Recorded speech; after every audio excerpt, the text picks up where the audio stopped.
আপনারা সবাই ফেসিজমের সংজ্ঞা জানেন।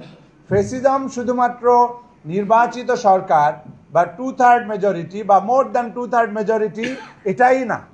ফেসিজমের সংজ্ঞার মধ্যে এটা বলা হয়েছে যতগুলো অর্গান আছে রাষ্ট্র পরিচালনার সবগুলো অর্গান একই সাথে ওই সরকারকে সাপোর্ট করে, এবং আমরা সেটা দেখেছি। আর্মি বলি, পুলিশ বলি, ইভেন ওলামায়ে কেরামের মধ্যে একটা গ্রুপ দেখি সর্বমহল থেকে সাপোর্ট দিয়েছে। এটা কিন্তু গণতান্ত্রিকভাবে নির্বাচিত হয় নাই। আবার ওই নির্বাচনটাও ফেয়ার ছিল না, যেটা আমার দেশ বড় আকারে ফার্স্ট লিড করেছে, একদম বড় আকারে, যে 2009 অবৈধভাবে ক্ষমতা দখল করেছে। তাহলে অবৈধভাবে ঢুকলো, অবৈধভাবে আসলো, সেটা অবৈধ। অন্যান্য সমস্ত অর্গানগুলোকে ব্যবহার করলো, সেটাও কিন্তু অবৈধ। সে কিন্তু শুধুমাত্র 2/3 মেজরিটি বা ওই যে বদ্ধ যে কাঠামো অথবা একক দলের যে সংখ্যাগরিষ্ঠ সেটার ভিত্তিতেই যে ফেসিজম কায়েম করেছে তা কিন্তু নয়। অতএব আমরা যারা পিয়ার পদ্ধতির কথা বলছি, আমাদের মাথায় এটাও রাখতে হবে আমরা ফেসিজম প্র্যাকটিস করব না, আমরা ফেসিস্ট হব না, but we have to utilise all the organs of the government of the state. Army বলেন, পুলিশ বলেন, এখন যেমন আমাদের অন্তর্বর্তী সরকার কেন কঠোর হতে পারছে না? কারণ এ তো পরকীয়া প্রেমের মতো অবস্থা। অর্থাৎ আমার সরকার কানেকশন অন্যদের সাথে, কথা শোনে না। আইন শৃঙ্খলা রক্ষাকারী বাহিনী কথা শোনে না। সাংবাদিকরা আগের মতোই রয়ে গেছে, তাদের কাঠামোই রয়েছে, শুধু একটু মালিকানা পরিবর্তন বা এ তো সময় পরিবর্তন হলে তো আবার ওই সুরেই কথা বলবে। তাহলে আপনি এই বিষয়গুলো মাথায় রাখেন। আপনার সাংবাদিক থেকে শুরু করে প্রশাসন, আর্মি, পুলিশ, সর্ব জায়গায় আপনার সংস্কার প্রয়োজন, যেটা বলেছেন, এর জন্য আবারও ধন্যবাদ জানাচ্ছি। আগে দরকার আমাদের সর্ব অঙ্গনের সংস্কার। শিক্ষা নিয়ে আজকে দেখেন কি খেলা চলতেছে। আমি যেহেতু শিক্ষা নিয়েও কাজ করি, হুজুরাও আমাকে অনেক সময় দাওয়াত দিয়েছেন, আমি আজকে এই সুযোগ পেয়েছি বলে বলছি। বলা হচ্ছে 2027 থেকে আবার নতুন করে। ও বাবা, 25 আর 26 2 বছরই শেষ হয়ে গেল, তোমার এর মধ্যে কি এমন তাড়না তৈরি হয়ে গেল যে 27 আবার নতুন চালু করতে হবে? আবার প্রাথমিকে কোনো চেঞ্জ নাই। 7টা ক্লাসে আগের মতোই নাস্তিকবাদী ধারাটারা ধর্ম উঠাই দিয়েছে বিভিন্ন ক্লাস থেকে, সেগুলো চলমান। 5টা বছর করেই নাই। এখন সহজেই ছুতো দিবে যে প্রাথমিকে যেহেতু আগেরটা আছে, এখন 6 থেকে 27 ওইটাই যাওয়া উচিত। কেন? সাংবাদিকরা প্রশ্ন করার পরে বলছে যে আমরা 12 মানবো না 21 মানবো, we don't know, we did not finalise it. তার মানে কি? তার মানে হচ্ছে যে এতগুলো সংস্কার কমিটি হয়, শিক্ষা সংস্কার হয় না। এই জন্য আমি বলছি যে আসলে আমরা সামগ্রিকভাবে আগাই, এবং যেই লুফলসগুলো আছে, যেই ঝামেলাগুলো আছে, যে নেগেটিভিটিগুলো রয়েছে, সেগুলোকে চিহ্নিত করা খুব বেশি দরকার। এবং ফেসিজম কায়েম শুধুমাত্র ভোটের দ্বারা হয় না, অন্যান্য অর্গান, অন্যান্য গোয়েন্দা সংস্থা থেকে শুরু করে নানা ধরনের এলিমেন্ট কাজ করে, এগুলোকে চিহ্নিত করতে হবে। আরেকটা বিকল্প বুদ্ধি আপনারা করতে পারেন। বিকল্প বুদ্ধি কি? সেটা হচ্ছে আপনার, যেটা পৃথিবীতে 3টা ধারা আছে, আপনারা তো হয়তো 2টো নিয়ে কথা বলছেন, আর একটা কিন্তু আছে মিশ্র পদ্ধতি। আমি দৃষ্টি আকর্ষণ করছি, হুজুর, মিশ্র পদ্ধতিটাও আমাদের জন্য অপশন হতে পারে। অর্থাৎ পার্শিয়ালি, ফর এক্সাম্পল, পুরো ন্যাশনাল লেভেলে হলে তখন কেন্দ্র, এখন যেমন ওই যে কি বলে বাণিজ্য হয় না, মনোনয়ন বাণিজ্য, সেই বাণিজ্য কিন্তু আরো বেশি হবে। কেন? ফর এক্সাম্পল, ইসলামী আন্দোলনকে তারা বললো যে আপনাদের রেশিও অনুসারে আপনারা 50টা পাবেন। ইসলামী আন্দোলনের উদাহরণটা দিতে গিয়ে আমি ওই বাণিজ্য বুঝাচ্ছি না, উদাহরণ দিচ্ছি আর কি। ধরেন অন্য আর একটা সংগঠন, এখন দেখা যাচ্ছে যে কেন্দ্রের একচেটিয়া যে দখল বা আধিপত্য বা এই কন্ট্রোল, ওই আবার মনোনয়ন বাণিজ্যের বিষয়টা কিন্তু যারা সেকুলার বা যারা অন্যায়কারী তারা এই সুযোগটা নেওয়ার চেষ্টা করবে। এ ব্যাপারেও আপনাদের সতর্ক থাকা যে এটা আমি কিভাবেই করব। এক্ষেত্রে তাহলে সমাধান কি? সেটা হচ্ছে ডিসেন্ট্রালাইজড পিয়ার পদ্ধতি করতে পারেন, বিভাগ ভিত্তিক করেন। অর্থাৎ আমার চরমনায় পীর সাহেব হুজুরকে আমরা ঢাকায় না দিয়ে, রাজশাহী, রংপুর ওইখানে না দিয়ে আমাদের বরিশাল অঞ্চলেই থাকুক, অথবা এরকম একজন, কারণ ওটাও দরকার। এই জন্য আমি ব্যক্তিগতভাবে মনে করি যে মিক্সড পিয়ার পদ্ধতি হোক, এককভাবে একদম পুরো দেশভিত্তিক সেন্ট্রাল না হয়ে বরং ডিভিশন ভিত্তিক ভাগ করে হোক, যে ঠিক আছে শাসনতন্ত্র 50টা পাচ্ছে, বরিশালে 2টা, অন্যান্য সব জায়গায় ভাগ ভাগ করে দিতে হবে। নট নেসেসারিলি যে ইলেকশন কমিশন তার ইচ্ছা মতো দিবে, সেটা না করে বরং ওইটার একটা মাঝামাঝি অবস্থান থাকলো। আর যদি পারা যায় জেলা ভিত্তিক হলে আরও ভালো, সেটা তো কঠিন হবে আমার মনে হয়, অন্তত বিভাগ ভিত্তিক। আর যেটা হচ্ছে যে ওই যে উচ্চকক্ষ নিম্নকক্ষ, সেভাবে আপনারা ভাবতে পারেন, তখনও ক্ষমতার ভাগাভাগি কিছুটা হলো, যে একদম একচেটিয়া না হলো। নিম্নকক্ষ আপনি গেলেন পুরনো পদ্ধতিতে, উচ্চকক্ষে আপনি গেলেন পিয়ার পদ্ধতিতে। যেহেতু পৃথিবীতে মিক্সড মেথড আছে, অতএব এই বিষয়টি আমি দেখার জন্য অনুরোধ করছি। আমার কথায় কষ্ট পেলে ক্ষমা করবেন, যেহেতু মুক্ত আলোচনা, সেজন্য আমার মতামত মুক্তভাবেই দিলাম। ধন্যবাদ। খুব একটা রাগঢাক না নিয়ে, যেহেতু পিআর নিয়ে কথাবার্তা, একটু পিআরের ক্ষেত্রে কিছু কথা বলছি হচ্ছে আসলে আমরা যদিও বর্তমানে যে ইলেকশন সিস্টেমটাতে আমরা অ্যাভেল করতেছি, এখানে আমার এই ইলেকশন সিস্টেম অনেকগুলো সমস্যা ক্রিয়েট হয়ে আছে যেগুলো আমরা আসলে দেখছি না। যেমন দেখা গেছে যে 2008 সালে যেই অবজেকশনটা আসতেছে যে সীমানা ইঞ্জিনিয়ারিং হয়েছে, সীমানা চেঞ্জ করা হয়েছে, কিন্তু 2008 সালে আসন কোনো জেলায় কমানো হয়েছে, কোনো জেলায় বাড়ানো হয়েছে, যার মাধ্যমে একটা ইলেকশন ইঞ্জিনিয়ারিং চলছে। পিআরের ক্ষেত্রে পিআর যখন চালু হবে, এই সীমানা ইঞ্জিনিয়ারিং বিষয়টাই নাই, ফুললি আপনি এক জায়গা থেকে গণনা হবে, কোনো এই সীমানা ইঞ্জিনিয়ারিংয়ের বিষয়টা ফুললি একেবারেই আউট হয়ে যাবে। দ্বিতীয় বিষয় হচ্ছে প্রবাসী ভোট। আমাদের বাংলাদেশে প্রায় 1,57,00,000 প্রবাসী দেশের বাইরে থাকে। প্রবাসী ভোট বর্তমান পদ্ধতিতে পোস্টাল ভোটিং হোক বা অন্য যেই পদ্ধতিতেই আমরা প্রবাসী ভোটটাকে ইনক্লুড করতে চাই না কেন, তা অনেক চ্যালেঞ্জিং হয়ে যাবে এবং দেখা যাবে যে প্রবাসী ভোটগুলোকে মানে স্বচ্ছতাও আমরা নিশ্চিত করতে পারবো না। এই ক্ষেত্রে পিআরের কোনো বিকল্প নাই। একই সময় সারা বাংলাদেশ এবং বিশ্বে একই সাথে ভোটিং করলে পিআর একই সাথে প্রবাসী ভোটগুলো আমরা ইনক্লুড করতে পারবো এবং একই সাথে প্রবাসী ভোটের আলাদা আলাদা জেলা আসন ভিত্তিক গণনার প্রয়োজন হবে না, সরাসরি একেবারে সেন্ট্রালি আমরা সেটা গণনা করতে পারবো। দ্বিতীয় বিষয় হচ্ছে ভোট প্রদানের বিষয়। আমাদের কাস্টিং ভোট কমার একটা বিশাল ফ্যাক্ট হচ্ছে যারা সকল ভোটার তার আসনে থাকেন না, বসবাস করেন না, এমন হয় যে ভোটারকে আসনে যাওয়াও সম্ভব হয় না। পিআর হলে আমরা এখন কি করি, প্রত্যেকটা ভোটের সময় আমরা কিন্তু যান চলাচল বন্ধ করে দেই, জেলা ভিত্তিক কন্ট্যাক্ট বন্ধ করে দেই, কারণ যাতে কোনো জাল ভোট না হয়, কোনো সমস্যা না হয়। কিন্তু এই দিক থেকে আমরা যদি পিআর করি, এই ভোট বিভিন্নভাবে দেওয়া সম্ভব হবে। শুধুমাত্র যে একটি জেলা একটি ভোট কেন্দ্রেই ভোট দিতে হবে এরকম না, যদি আরেকটু উদার করে দেই, আমরা বিভিন্নভাবে এই ভোট দিতে পারবো এবং যাতায়াত সহজ করে দিতে পারবো। পিআরে তখন বুঝতে পারবো না যে কোন আসনে কোন কেন্দ্রকে টার্গেট করতে হবে বা দখল করতে হবে, এরকম কিছু যেহেতু পিআরে থাকবে না, তখন যে কোনো কেউ কেন্দ্রে আসা যাওয়া এবং যাতায়াতটা সহজ হয়ে যাবে পিআরের ক্ষেত্রে। তৃতীয় একটা বিষয় একটু জবাব দিচ্ছি, সেটা হচ্ছে সংবিধান পরিবর্তনের ক্ষেত্রে যে 2/3 মেজরিটির যে স্যার যে বললেন, স্যার তো আমার শিক্ষক, আমার ইউনিভার্সিটির স্যার। 2/3 মেজরিটি কিছুদিন আগে, গত 3 দিন আগেই মনে হয় রায় হয়ে গেল, রায় হয়ে গণভোট ব্যবস্থা আবার ফিরে আসলো আর কি, অল্প কিছু ক্ষেত্রে ফিরে এসেছে। 2/3 মেজরিটির থেকে আমরা সংবিধান পরিবর্তনের বিষয়টা যদি আমরা এটা কথাও বলছি, 2/3 মেজরিটির থেকে গণভোট অনেক বেশি রিসিভেবল।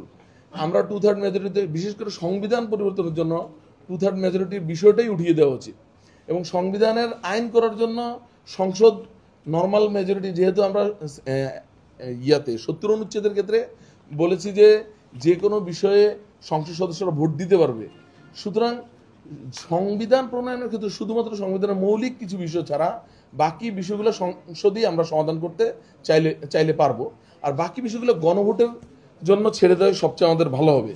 আর গণভোটের অলরেডি ব্যবস্থা কিছুটা ফিরে আসছে, এটা যদি আরো বাড়াই তাহলে সেটা আরো ভালো হবে।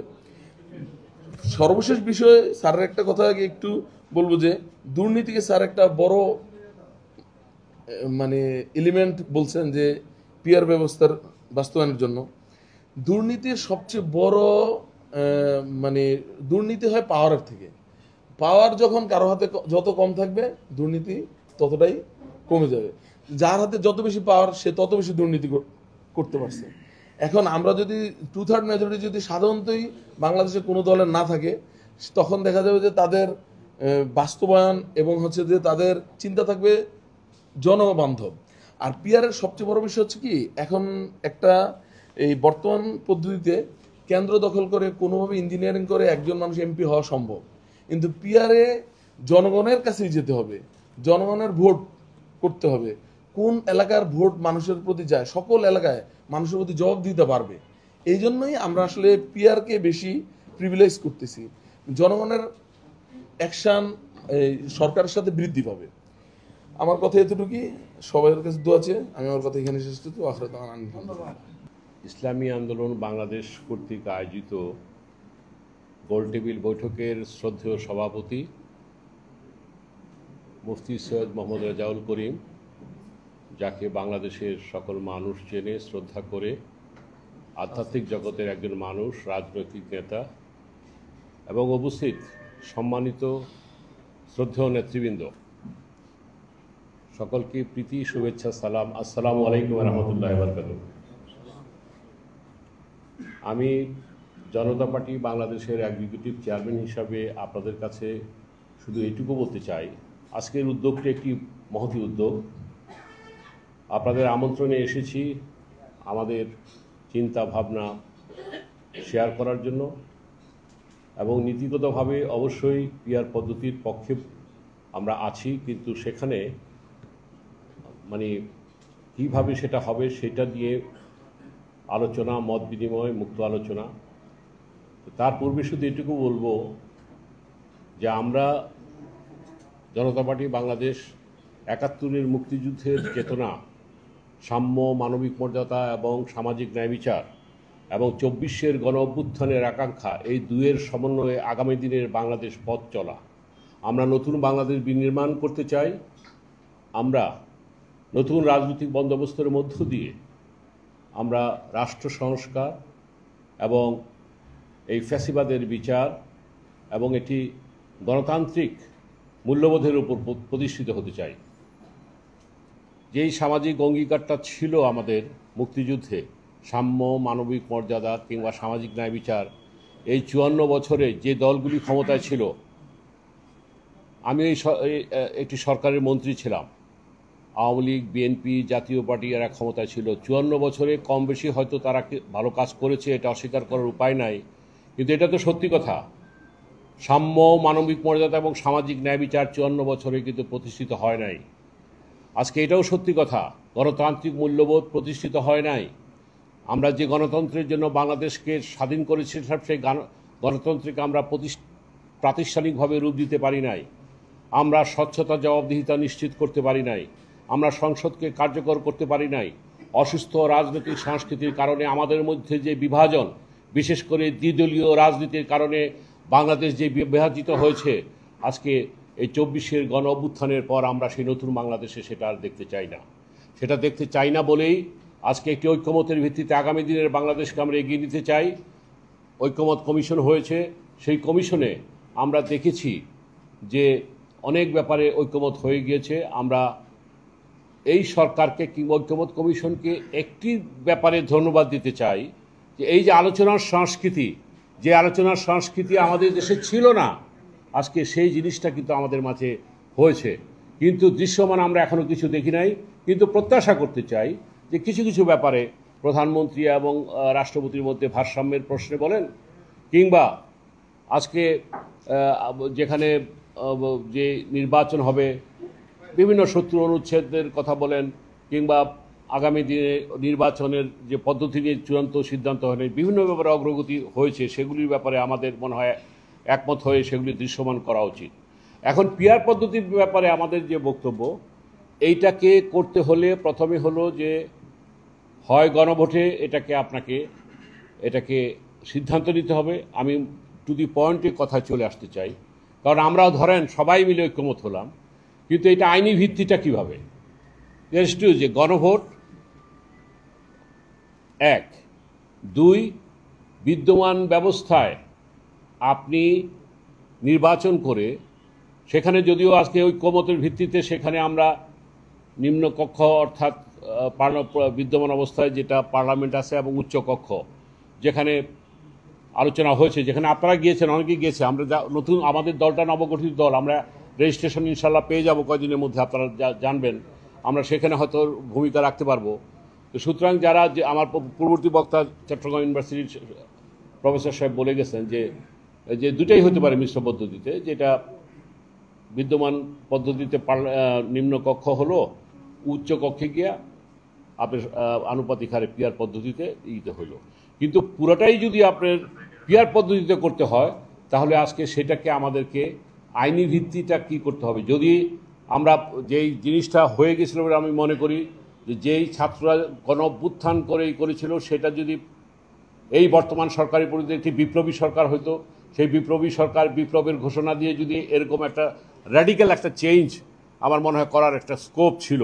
কিন্তু এখন যেহেতু এটা সংবিধান, আধা সংবিধানের বাইরে এই যে অবস্থা এখন চলছে, সুতরাং এই অবস্থায় আমি শেষ করতে চাই এইভাবে যে আমরা আমাদের দল আগামীতে আপনাদের সাথে রাজনীতিতে, আমাদের এখানে সাবেক এমপি, মন্ত্রী, সাবেক আর্মি জেনারেল বলেন কিংবা সচিব বলেন আমাদের সাথে আছে। আমরা ইসলামিক যে আন্দোলন আছে বাংলাদেশ, আমরা এর সাথে আগামী দিনে একসাথে পথ চলতে চাই, আলোচনা করতে চাই এবং আমরা আপনাদের সাথে আছি। শেষে এইটুকু বলবো যে আপনারা ভবিষ্যতে এইটা কিভাবে বাস্তবায়ন, এবং আমি পীর সাহেবকে ধন্যবাদ দিতে চাই, এত সুন্দর একটা উনি উপস্থাপনা তৈরি করেছেন যেটা ডিফার করার কোনো রকম স্কোপ নাই, কিন্তু বাস্তবায়নটা কিভাবে। পরবর্তী বক্তাদেরকে অনুরোধ করব এই কথাকে যদি আমরা নীতিগতভাবে আজকে মেনে নেই যে আমরা এটা মানলাম, হাউ ইউ উইল ইমপ্লিমেন্ট, এটার উত্তর দিবেন, তাহলে আমার মনে হয় আমাদের সিদ্ধান্ত নিতে সুবিধা হবে। সবাইকে অনেক ধন্যবাদ। আসসালামু আলাইকুম। বিসমিল্লাহির রহমানির রহিম। আজকের ইসলামী আন্দোলন বাংলাদেশ কর্তৃক আয়োজিত অভ্যুত্থান পরবর্তী নতুন বাংলাদেশ বিনির্মাণের প্রয়োজনীয় রাষ্ট্র সংস্কার, গণহত্যার বিচার ও জাতীয় নির্বাচনের পদ্ধতি বিষয়ে গোলটেবিল বৈঠকের সম্মানিত শ্রদ্ধাস্পদ সভাপতি, বাংলাদেশের বর্তমান সময়ের আমাদের আলোচিত রাহবার মুফতি সৈয়দ মোহাম্মদ রেজাউল করিম পীর সাহেব চরমনাই, আমির ইসলামী আন্দোলন বাংলাদেশ, এবং উপস্থিত রয়েছেন বাংলাদেশ জামাত ইসলাম সহ বাংলাদেশের শীর্ষ পর্যায়ের বিভিন্ন রাজনৈতিক দলের নেতৃবৃন্দ এবং আমাদের সামনে উপবিষ্ট সাংবাদিক বন্ধুরা, সুধীজন, আসসালামু আলাইকুম রহমতুল্লাহি ওয়া বারাকাতুহু। সময় সংক্ষিপ্ত, আজকে শুরুতেই আমি তীব্রভাবে নিন্দা জানাই গতকালকের স্বাধীন বাংলাদেশে গঠিত হওয়া একটি বৃহত্তর রাজনৈতিক দলের কর্মী পরিচয় দিয়ে দিবালোকে সেই 2006 সালের 28শে অক্টোবরের লগি বৈঠার মতো করে মানুষের উপরে পাথর নিক্ষেপ করে তারপরে হত্যা করার তীব্র নিন্দা জানাই। আজকের এই প্রতিবাদ, এই অনুষ্ঠানের পক্ষ থেকে গোলটেবিল বৈঠকের সকলের সামনে আমি নিন্দা জানাই। কারণ এটা আইয়ামে জাহিলিয়াতের যুগে একসময় ছিল, যখন কন্যা সন্তান জন্ম হতো বাবারা তার কন্যাকে কবরস্থ করত জীবিত থাকা অবস্থায়। সেরকম বাংলাদেশ 24-এর গণ অভ্যুত্থানে আমরা দেখতে চাই না। সেটা পাগড়ি পরে অন্যায় করলেও অন্যায়, আর একটি বড় দলের নাম লাগিয়ে অন্যায় করলেও অন্যায়। আমি দ্বিতীয় যে বিষয়টি আজকে আলোকপাত করতে চাই সেটা হচ্ছে পিআর পদ্ধতির ইলেকশন। প্রথমেই বুঝতে হবে পিআর পদ্ধতিটা আসলে কারা চায় না। তারাই চায় না যারা আধিপত্যবাদকে বিস্তার ঘটিয়ে অন্যায়ভাবে রাষ্ট্র ক্ষমতাকে কক্ষিগত করে রাখতে চায়। পিআর পদ্ধতি এমন একটা পদ্ধতি যেখানে সমাজের বৈষম্য দূর করবে, ধনী গরিব ভেদাভেদ থাকবে না, রাজনৈতিক দলের মধ্যে আদর্শ যার যেটা সেটা নিয়েই সে পরিচালিত হবে। এখানে কোনো ধরনের কারো প্রতি বিরাগভাজন হওয়ার, রাগ হওয়ার কোনো জায়গা থাকবে না। পিআর পদ্ধতিটাকে আমাকে সমান্তরালভাবে আমার ফলোয়ার যতজন তারাই ডিসাইড করবে যে আমার প্রতিনিধি কয়জন সংসদ অধিবেশনে যোগদান করবে। একটি বামপন্থী রাজনৈতিক দলের বাংলাদেশে যদি 500 সমর্থক থাকে, ওই 500 জনের ভোটে উনি যদি সংসদে যেতে পারে, ওনার লাখ ফেভার করে উনি যাবে। আর যদি না ফেভার করে তাহলে বড় একটি রাজনৈতিক দলের সাথে ধুতিয়ালি করে সংসদে যাওয়ার রাস্তাটা চিরদিনের জন্য বন্ধ হবে। অন্যদিকে বাংলাদেশে ধর্মীয় মূল্যবোধের ভিত্তিতে প্রতিষ্ঠিত অনেক রাজনৈতিক দল আছে যাদেরকে পিআরের বাইরায় রাখার কারণে হাজার হাজার লক্ষ লক্ষ ভক্ত শুভাকাঙ্ক্ষী থাকা সত্ত্বেও তারা জাতীয় সংসদে প্রতিনিধিত্ব করতে পারে না। কিন্তু পিআর করলে দেখা যাবে বাংলাদেশের সিংহভাগ মানুষের মতামতের ভিত্তিতেই এই ইসলামী আন্দোলন বাংলাদেশের পার্সেন্টেজের ভিত্তিতে সংসদে তারা প্রতিনিধিত্ব করবে, জামাত ইসলাম পার্সেন্টেজের ভিত্তিতে করবে, অন্য যত রাজনৈতিক দলের নেতৃবৃন্দ এখানে আছেন আপনার পার্সেন্টেজের ভিত্তিতে করবে। কিন্তু সেই পিআর পদ্ধতিটি হতে হবে দুটো জায়গায়, উচ্চ কক্ষ নিম্ন কক্ষ, দুই জায়গায়। যদি নিম্ন কক্ষে না করে উচ্চ কক্ষে করেন এটা আর একটা ভাওতাবাজি। এটা একটা মহিলাদেরকে যেভাবে এখন নতুন করে আমরা 50টা সিট ভাগ করে দেই, সেরকম একটি সিট ভাগ করার রাজনীতি হবে, যেটার চূড়ান্ত বিরোধিতা আমি করি। আমি মনে করি চূড়ান্ত পদ্ধতি হবে এমনটাই যে নিম্ন পক্ষ এবং উচ্চ পক্ষের দুই জায়গায় আমাদের এই পিআর পদ্ধতির মাধ্যমেই নির্বাচিত করতে হবে। সহজ সমাধান তাহলে কি? সহজ সমাধান ইজি, যে আমার পার্টিকে ভোট দেবে, জামাত ইসলামকে ভোট দেবে জামাত ইসলামের কর্মীরা, ওখানে টেনে হিসেবে তিনি যত পার্সেন্ট ভোট নিতে পারবে তিনি তত পার্সেন্টের প্রতিনিধিত্ব সংসদে করবে। ইসলামী আন্দোলনকে ভোট দেবে ইসলামী আন্দোলনের লোকেরা। ইসলামী আন্দোলন যদি ফর সে এক্সাম্পল সারা বাংলাদেশে সে 10% ভোটও যদি কাস্ট করতে পারে তাহলে এই বিদ্যমান সংসদেই তিনি কিন্তু 30টার অধিক আসন পায়।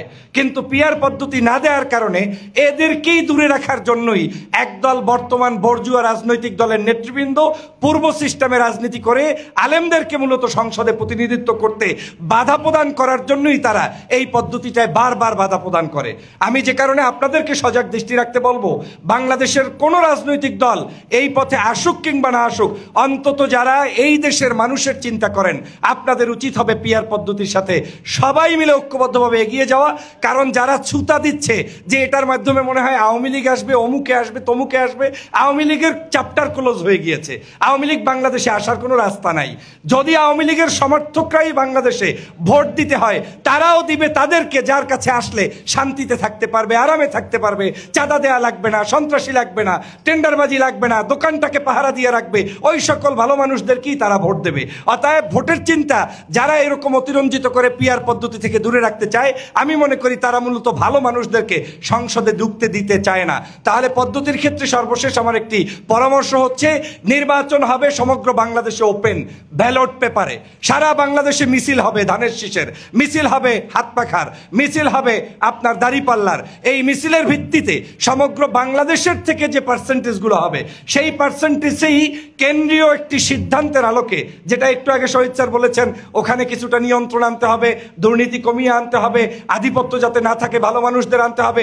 আমি সেক্ষেত্রে শহীদ স্যারকে অনুরোধ করব, আমাদের মুফতি রেজাউল করিম সাহেবের বক্তব্য যদি পুরাটা তিনি শুনতেন, পিআর এর পুরা বিশ্লেষণ তিনি দিয়ে দিয়েছেন যে এমনকি তাদের দলের ভিতরেও একটি আলাদা ভোট কাঠামো থাকবে, যেই ভোটের ভিত্তিতে ওখানে যারা সবচাইতে নিবেদিত প্রাণ, দেশপ্রেমিক, ভালো মানুষ, ধর্মভিত্তিক দলগুলোর জন্য ধর্মীয় চিন্তায় কাজ করে, ওই মানুষরাই আবার ওখানে সিলেক্টেড হবে। তাদের তালিকায় আপনি পার্সেন্টেজ আকারে সরকারের কাছে বা নির্বাচন কমিশনকে উপস্থাপন করবেন, সেভাবেই তারা নির্বাচিত হয়ে সংসদে যেতে পারবে।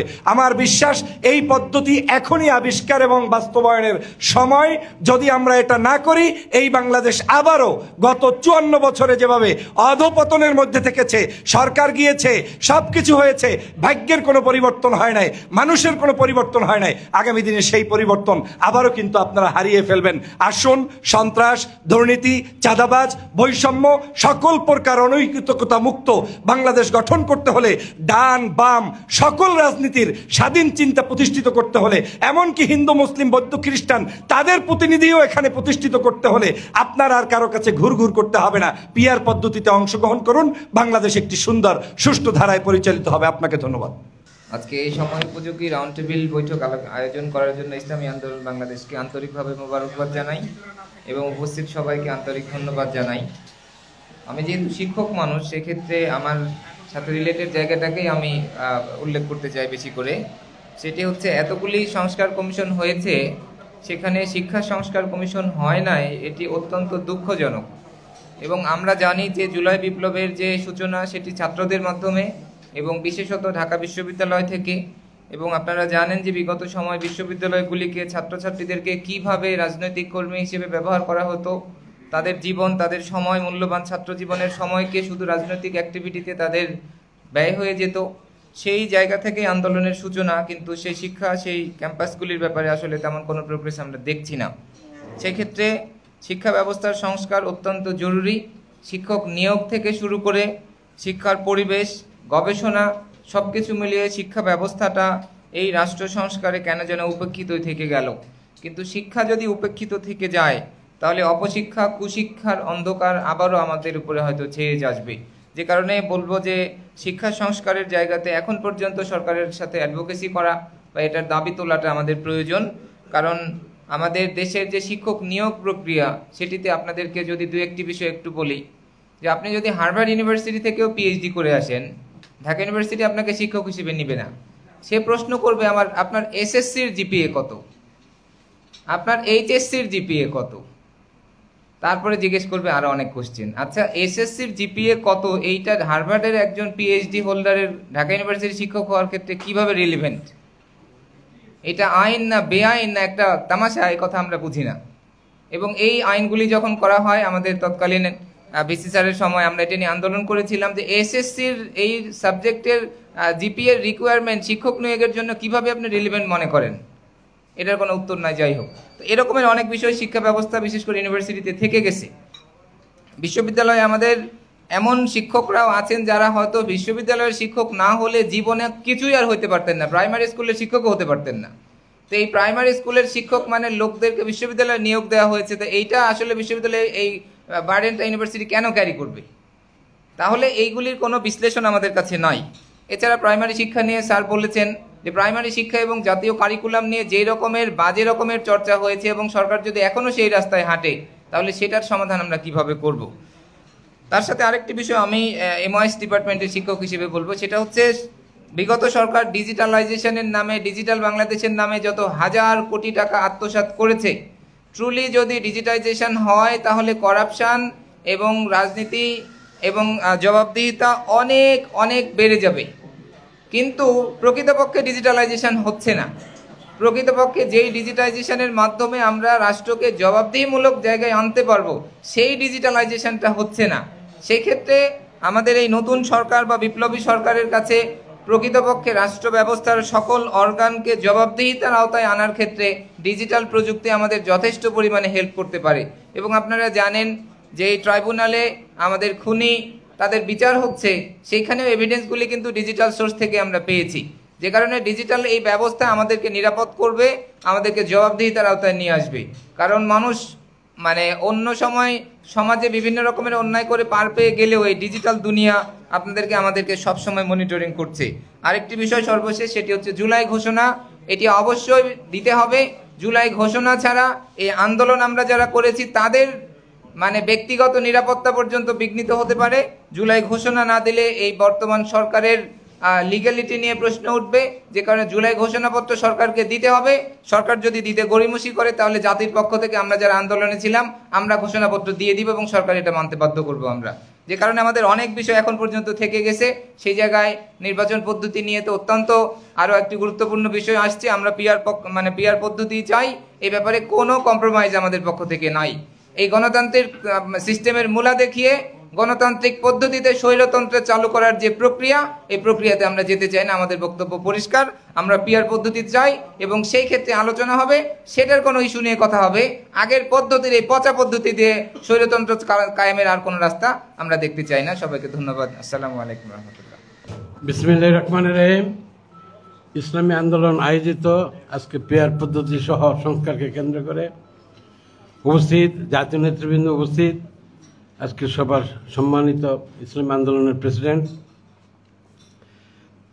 আজকে একটা কথা বলতে হয় যে বিদ্যমান যে বৃহৎ দুটি দলই স্বৈরাচারী রূপ নিয়েছিল। প্রথমত বিদ্যমান দুই দলের দুই নেত্রীকে রাজনীতি আনা হয়েছিল দলের বাঙ্গন ঠেকাতে। পরবর্তীতে এটা চলে যায় একটা পর্যায়ে যে তারা একক নেতা প্রতিষ্ঠা করতে চায় এবং দীর্ঘদিন ক্ষমতায় টিকে থাকতে চায়। এই কারণেই তারা স্বৈরাচার হতে বাধ্য হয়। তারপরে আমি আরও 20-25 বছর পূর্বে বলেছিলাম, ভাত, পানি, তরকারি এর তিনটির যে কোনো একটি যদি দূষিত হয়, যেভাবে পেট খারাপ হয়, অনুরূপ নির্বাচনকালীন সরকার, নির্বাচন কমিশন এবং নির্বাচন পদ্ধতি এর যে কোনো একটির ব্যত্যয় ঘটলে, ভালো না হলে নির্বাচনী ফলাফল খারাপ হবে। তখন আমি পিআর সিস্টেম চিন্তা করেছিলাম। ছোট ছোট দল কেন সিট পায় না, ভোট পায় না? ইসলামী শাসনতান্ত্রিক আন্দোলন, আপনাদের বহু কর্মী বাহিনী আছে, ত্যাগ আছে, মিলিটেন্স একটা গ্রুপ আছে, বাছাইকৃত কর্মী বাহিনী আছে, স্বচ্ছ, তারপরও সিট পান নাই। একটি কারণ, জনগণ দৃশ্যমান দেখে, হয় সিস্টেম খারাপ, নয় ছোট ছোট দল যে সিট পায় না তারা খারাপ। আমি মনে করি তারা খারাপ হতে পারে না। দীর্ঘদিন যারা রাজনীতি করেছে, খেয়ে না খেয়ে পেটে আলসার বানাইছে, তারা কোনোদিন খারাপ হতে পারে না। এখানে সিস্টেমে খারাপ, পদ্ধতি খারাপ। আজকে পিআর পদ্ধতির মাধ্যমে ঐতিহ্যশীল দলগুলো যেভাবে আসন পাবে, তারও যদি জোট করে ছোট ছোট ওয়ানম্যান শো, তারও আমি মনে করি সংসদ আসতে পারবে এবং উভয় কক্ষেই এই পিআর পদ্ধতি আনা দরকার।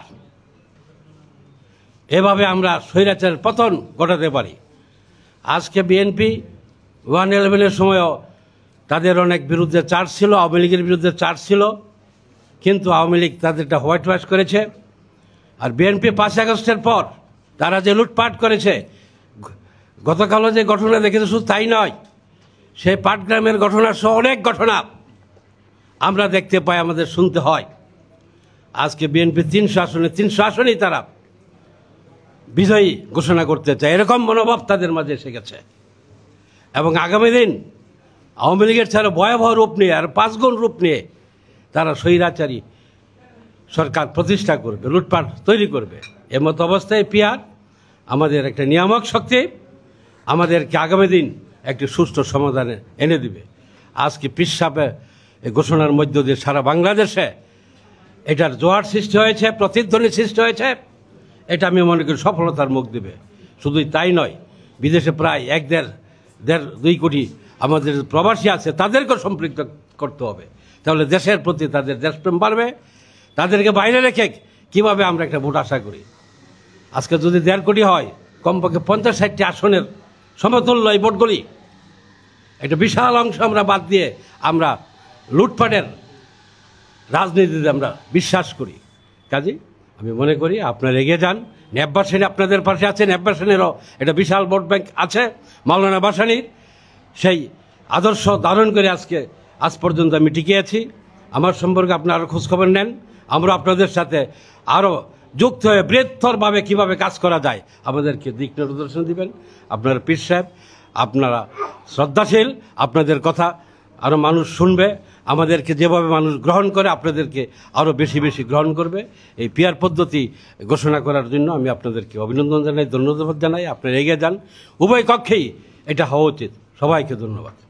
আজকের অভ্যুত্থান পরবর্তী নতুন বাংলাদেশ বিনির্মাণে প্রয়োজনীয় রাষ্ট্র সংস্কার, গণহত্যার বিচার এবং জাতীয় নির্বাচনের পদ্ধতি বিষয়ে গোলটেবিল বৈঠকের সম্মানিত সভাপতি মুফতি সৈয়দ মোহাম্মদ রেজাউল করিম পীর সাহেব চরমোনাই, আমির ইসলামী আন্দোলন বাংলাদেশ, এবং উপস্থিত আছেন জামাত ইসলামের সেক্রেটারি জেনারেল সহ জাতীয় নেতৃবৃন্দ, বিভিন্ন ইউনিভার্সিটির শিক্ষকবৃন্দ এবং সাংবাদিকবৃন্দ। আজকে চরমোনাই পীর সাহেব হুজুর যে বক্তব্য উপস্থাপন করেছেন সেটার সাথে আমি সম্পূর্ণ একমত, এবং আমার ভিতরে কিছু প্রশ্ন ছিল, সেগুলো ওনার বক্তব্য থেকে চলে এসছেন। তো আমার একটা বিষয় এখন বাকি আছে, সেটা হচ্ছে যে পিআর পদ্ধতি অবশ্যই আমরা চাই, অনেক আগে থেকেই আমরা চাই, এবারও আমরা চাই। তবে আমার একটা আশঙ্কার বিষয় হচ্ছে যে আমাদের যে ফ্যাসিস্টকে বিদায় করতে হয়েছে এত রক্তের বিনিময়ে, সেটা আবার তাদের দোষের মাধ্যমে আবার ফিরে আসে কিনা। আপনারা জানেন যে বিগত অবৈধ নির্বাচনগুলোকে জাতীয় পার্টি বৈধতা দিয়েছে, সেই জাতীয় পার্টি কিন্তু এখনও বহাল তবিয়তে আছে। আমরা আওয়ামী লীগকে নিষিদ্ধ করেছি, কিন্তু জাতীয় পার্টির ভিতর দিয়ে আবার আওয়ামী লীগ প্রবেশ করে কিনা এই ফাঁকটা কিন্তু রয়ে গেছে। এবং আমার মনে হয় সামনে আমরা যদি পেয়ার পদ্ধতিতে যাই, অবশ্যই জাতীয় পার্টিকে এটার বাইরে রেখে যেতে হবে যে কোনোভাবে, যে যারা সার্বক্ষণিক দোষর ছিল তাদের কারণে আওয়ামী লীগ তাদের এই সংসদগুলো মানুষের কাছে কিছুটা হলেও বৈধতা দিতে পেরেছিল, তাদেরকে এটার বাইরে আমরা নিয়ে যাবো। না হলে দেখবেন যে এই জাতীয় পার্টির ভিতরে আবার ফ্যাসিস্টরা ঢুকে এখানে আবার প্রবেশ করে যাবে, সংসদে চলে যাবে, এবং আমরা যে ফ্যাসিস্ট মুক্ত বাংলাদেশ চেয়েছিলাম সেটা আবার বিঘ্নিত হবে। তবে অবশ্যই পিআর পদ্ধতিতে সকলের যাতে অংশগ্রহণ থাকে সেটা থাকতে হবে। আর আমার ব্যক্তিগত মতামত হচ্ছে, আমরা প্রথম দিকে উচ্চ কক্ষে যদি আমরা পিআর পদ্ধতি করি, আর নিম্ন কক্ষ যেটা সেটা আরও কি সংস্কার করা যায় সেটা যদি বিবেচনায় আনা যায়, আমি মনে করি প্রথম দিকে গ্রহণযোগ্যতার ব্যাপার আছে, এবং আমরা এই ব্যবস্থাটায় অভ্যস্ত হতে একটা সময়ের ব্যাপার আছে। আমরা ভবিষ্যতে উচ্চকক্ষ নিম্নকক্ষ উভয়টাতে আমরা পিআর পদ্ধতিতে যেতে চাই। তো প্রথমবার আমরা উচ্চকক্ষ পিআর পদ্ধতিতে এবং এই নিম্নকক্ষটাকে আরও কীভাবে অংশগ্রহণমূলক বা করা যায় সেরকম কোনো চিন্তাভাবনা করা যায় কিনা, সেটা জাতীয় নেতৃবৃন্দের কাছে প্রত্যাশা রেখে আমার বক্তব্য শেষ করছি। আসসালামু আলাইকুম রহমতুল্লাহ। বিসমিল্লাহির রহমানির রহিম।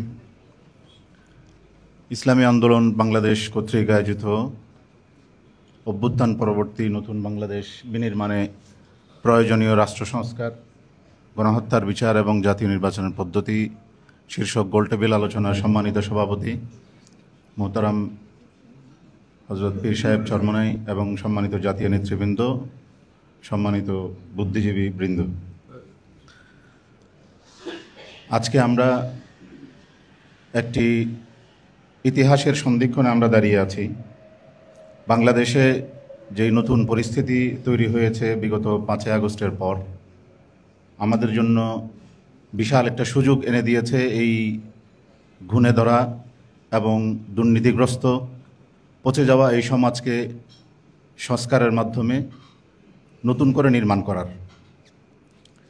এই ক্ষেত্রে আজকে আমাদের হযরত মোহতারাম পীর সাহেব চরমনাই দামাত বরকাতুহুম তিনি যে বক্তব্য রেখেছেন, যেই লিখিত বক্তব্য আমাদের সামনে উপস্থাপিত হয়েছে, তার সেই বক্তব্যের যে মূল আলোচনা, সকল রিফর্মের যে মূল রিফর্ম বা সংস্কার হচ্ছে পিআর পদ্ধতির ইলেকশনের নিয়মের প্রবর্তন করা। পিআর পদ্ধতির এই নির্বাচনের সাথে মৌলিকভাবে আমরা একমত। বাংলাদেশের যে নির্বাচন ব্যবস্থা, সেই নির্বাচন ব্যবস্থার বিগত দিনে আমরা দেখেছি যে এই নির্বাচন ব্যবস্থার মাধ্যমে যখন নির্বাচন আসে, টাকার ছড়াছড়ি এবং ব্যাপক প্রাণহানি, অনেক মানুষের প্রাণের বিনিময়ে একটা নির্বাচন অনুষ্ঠিত হয়। এই ধরনের দুর্বৃত্তায়ন থেকে, এই ধরনের রাজনীতি থেকে যদি আমাদের বেরিয়ে আসতে হয়, তাহলে অবশ্যই আমাদেরকে নতুন করে চিন্তা করতে হবে। পূর্বের যে ব্যবস্থা, বিদ্যমান যে ব্যবস্থা, সেই ব্যবস্থাকে নতুন করে আবার আমাদের ঢেলে সাজিয়ে পরিবর্তন করে নতুন যে প্রস্তাবিত যে নির্বাচন পদ্ধতি, যেটা ইতিমধ্যে বিভিন্ন দেশে চর্চিত হচ্ছে, সেটাকে আমরা কিভাবে এখানে ইমপ্লিমেন্ট করতে পারি সেটা সম্পর্কে আমাদের কার্যকর চিন্তা ভাবনা করা দরকার। এর সাথে সাথে আমি মনে করি যে পিআর পদ্ধতির প্রয়োগের সাথে সাথে আমাদের জন্য যেটা বেশি দরকার সেটা হচ্ছে এই পিআর পদ্ধতির সুফল যদি আমরা পেতে চাই, তাহলে আমাদের রাজনৈতিক সংস্কৃতির পরিবর্তন আনা দরকার। আজকে আমাদের যেই দুর্বৃত্তায়িত যে রাজনীতি, এটাকে যদি আমরা পরিবর্তন করতে না পারি, এটাকে যদি আমরা সংস্কার করতে না পারি, তাহলে আমাদের যেই বিপুল আত্মত্যাগ এবং বিপুল শাহাদাতের এবং রক্তের মাধ্যমে যেই নতুন বাংলাদেশ নির্মাণের স্বপ্ন এদেশের মানুষ দেখেছে বা দেখছে, সেটা ব্যর্থতায় পর্যবসিত হবে। আমরা মনে করি যে রাজনৈতিক যে সংস্কৃতি এবং দুর্বৃত্তায়িত যে রাজনীতি, এই রাজনীতিকে নির্মূল করার জন্য আমাদেরকে ব্যাপকভাবে এবং সমস্যার আওয়াজ তোলা দরকার। এবং পিআর পদ্ধতির এই সুফল, পিআর পদ্ধতিটাকে আমরা যদি সুন্দরভাবে কার্যকর করতে চাই, পিআর পদ্ধতি সম্পর্কে যে সমস্ত কথাগুলি বিপক্ষ অন্য সাইড থেকে যে বিষয়গুলি আসছে, সেগুলি দূর করে সেগুলিকে কনসার্নে নিয়ে আমরা যদি এটাকে কার্যকর একটা ব্যবস্থার দিকে যেতে চাই, তাহলে রাজনৈতিক ব্যবস্থার আমূল সংস্কার দরকার। গত 2 দিন আগে যে ঘটনা ঘটেছে, আমরা দেখে এই দেশের মানুষ, বিবেকবান মানুষ স্তম্ভিত হয়ে গেছে। যদি এই ধরনের সংস্কৃতি যদি আবার চর্চা হয়, এভাবে যদি রাজনীতি চলতে থাকে, তাহলে তো এই বিপুল আত্মত্যাগের কোনো মূল্যই থাকে না। তো এই জন্য আমি সম্মানিত রাজনৈতিক নেতৃবৃন্দ এবং যারা এখানে শিক্ষাবিদ এবং সম্মানিত আলোচকবৃন্দ আছেন, আপনারা এই সম্পর্কে আপনাদেরও মতামত আমরা কামনা করি। তো বাংলাদেশকে আমরা সবাই মিলে একটা সুন্দর জায়গায় আমরা নিয়ে যেতে চাই। আল্লাহ পাক আমাদের সবার এই মেহনত এবং এই প্রচেষ্টা, আমাদের এই পথ চলাকে আল্লাহ পাক রব্বুল আলামিন মসৃণ করুন। আল্লাহর কাছে ফরিয়াদ করে আজকের মতো এখানে শেষ করছি। আসসালামু আলাইকুম ওয়া রাহমাতুল্লাহি ওয়া বারাকাতুহু। বিসমিল্লাহির রহমানির রহিম। ইসলামী আন্দোলন বাংলাদেশ কর্তৃক আয়োজিত আজকের এই আলোচনা সভার সম্মানিত সভাপতি পীর সাহেব চরমনাই, আমির ইসলামী আন্দোলন বাংলাদেশ, মুফতি সৈয়দ মোহাম্মদ রেজাউল করিম, বিভিন্ন রাজনৈতিক দলের নেতৃবৃন্দ, ইসলামী আন্দোলনের নেতৃবৃন্দ, শিক্ষাবিদ, রাজনীতিবিদ এবং সাংবাদিক ভাইরা, সবাইকে অনেক অনেক শুভেচ্ছা, অভিনন্দন। আসসালামু আলাইকুম। আমি প্রথমেই আমাদের যে জোটটি আছে, জাতীয় সংস্কার জোট, জাতীয় সংস্কার জোটের পক্ষ থেকে ইসলামী আন্দোলন বাংলাদেশকে অসংখ্য ধন্যবাদ জানাচ্ছি যে অত্যন্ত সময় উপযোগী একটি আলোচনা। ইতিমধ্যেই আমাদের জোটের পক্ষ থেকে আমরা ওনাদের সঙ্গে একটি মত বিনিময় অনুষ্ঠান করেছি ইসলামী আন্দোলনের অফিসে, এবং অত্যন্ত একটি ফলপ্রসূ আলোচনা হয়েছে আমাদের মাধ্যমে যে আগামী ত্রয়োদশ জাতীয় সংসদ নির্বাচন কোন পদ্ধতিতে হবে, সেখানে আমাদের অপিনিয়নটি আমরা ওনাদেরকে জানিয়েছি। জাতীয় সংস্কার জোট মূলত বাংলাদেশের 35টি ক্ষুদ্র ক্ষুদ্র যে রাজনৈতিক দলগুলো আছে, যারা বিশেষ করে জুলাই চার্টার, সংস্কার, নির্বাচন এবং বিচার এইগুলো নিয়ে যারা কাজ করছেন আমরা তাদেরকে ঐক্যবদ্ধ করার একটি চেষ্টা করেছি এবং আমাদের সঙ্গে 35টি দল এবং 2টি জোট আমাদের সঙ্গে সম্পৃক্ত হয়েছেন, যারা স্ট্রংলি বিলিভ করে যে আসলে আগামীর বাংলাদেশে যে কাঙ্ক্ষিত বাংলাদেশের স্বপ্ন আমরা দেখি কিংবা জুলাই অভ্যুত্থানের যে আকাঙ্ক্ষা, এটিকে যদি বাস্তবায়ন করতে হয় তাহলে জুলাই চার্টার কিংবা সংস্কার, বিচার এবং নির্বাচনের কোনো বিকল্প নেই। তো সেই জন্যই মূলত আসলে জাতীয় সংস্কার জোট গভীরভাবে এই 4টি বিষয়কে সামনে রেখে আসলে কাজ করে যাচ্ছে এবং আমরা ইসলামী আন্দোলনের সঙ্গে আমরা আমাদের একাত্মতা ঘোষণা করেছি এই জন্য যে আমরা লক্ষ্য করেছি আসলে গত 54 বছরে বাংলাদেশের যে রাজনীতি, আমরা তথাকথিত যে নির্বাচনী ব্যবস্থা আমরা প্রত্যেকেই জানি, ইতিমধ্যে 11 জন বক্তা বক্তব্য রেখেছেন, আমি আর সেগুলো কোনোটাই আসলে রিপিট করতে যাচ্ছি না। আমরা সকলেই জানি যে সংসদে আমরা কি দেখেছি। আমরা একটা সময় এই সংসদে 65% আইন প্রণেতা কিংবা লয়াররা ছিলেন যারা আইন প্রণয়ন করেছেন।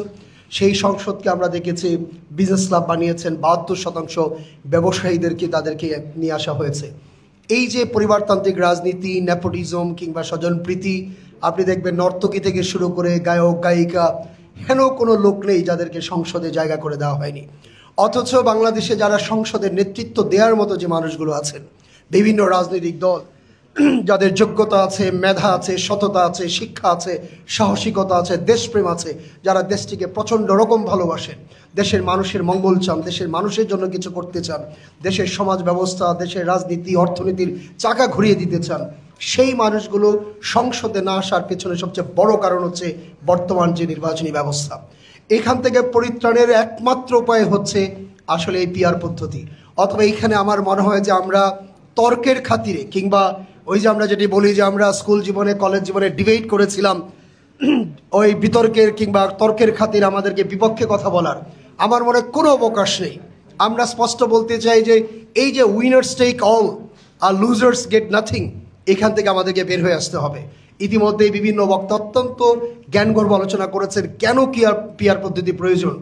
আপনারা অনেকে হয়তো বলবেন যে জার্মানি নাৎসিবাদীর কথা বলবেন, কিংবা এক ভাই বলেছেন ইটালিতে একটা অসহিষ্ণু সরকার ছিল। এগুলো বলে আসলে কোনো লাভ হবে না। যারা জানেন যে বাংলাদেশে গত নির্বাচনে 40%-এর বেশি কোনো রাজনৈতিক দল ভোট পায়নি, তারাও কিন্তু রাষ্ট্রীয় সরকার তারা গঠন করেছেন। পিআর পদ্ধতিতে সেই সুযোগ নেই। সেখানে 50%-এর বেশি ভোট না পর্যন্ত তারা আর সরকার গঠন করতে পারবে না। এই জন্যই কোনো দল তারা হয়তো মনে করছেন যে যদি পিআর পদ্ধতিতে নির্বাচন হয় তাদের হয়তো কোনো অস্তিত্বই থাকবে না। কারণ তারা হয়তো দেখা যাবে যে 30 থেকে 40% ভোটও যদি পায়, তাদের সংসদে আসন থাকবে 120টির মতো কিংবা 100টির মতো। সো যে কারণেই আসলে আমার মনে হয় যে শুধুমাত্র আমাদের মতো, আমি আবারও বলছি, যারা যোগ্য, মেধাবী, সৎ, শিক্ষিত, এই মানুষগুলোকে আটকানোর জন্য, এই মানুষগুলোকে শুধুমাত্র দাবিয়ে রাখার জন্য এই তথাকথিত এই যে আমাদের যে পদ্ধতিতে নির্বাচনটি হচ্ছে, আমরা স্পষ্টভাবে বলতে চাই যে আমরা এই পদ্ধতি পরিহার করতে চাই। আমরা গত 54 বছরে দেখেছি যে রাজনীতি আমাদেরকে গণতন্ত্র দিতে পারেনি, ভোটের অধিকার দিতে পারেনি, এবং আমাদেরকে একটি প্রতিহিংসার যে রাজনীতি বাংলাদেশে গত 54 বছরে কায়েম হয়েছে, সেখান থেকে আমার মনে হয় বের হয়ে আসা উচিত। আমরা এমন একটি সমাজ ব্যবস্থা চাই। এই রাজনীতিতে দেখুন যে আমাদের স্থানীয় সরকার ব্যবস্থা একদমই ভেঙে পড়েছে। আমাদের প্রত্যেকটি ওয়ার্ডে ওয়ার্ড মেম্বার আছেন, আমাদের ইউনিয়ন পরিষদের চেয়ারম্যানরা আছেন, উপজেলা পরিষদ আছেন।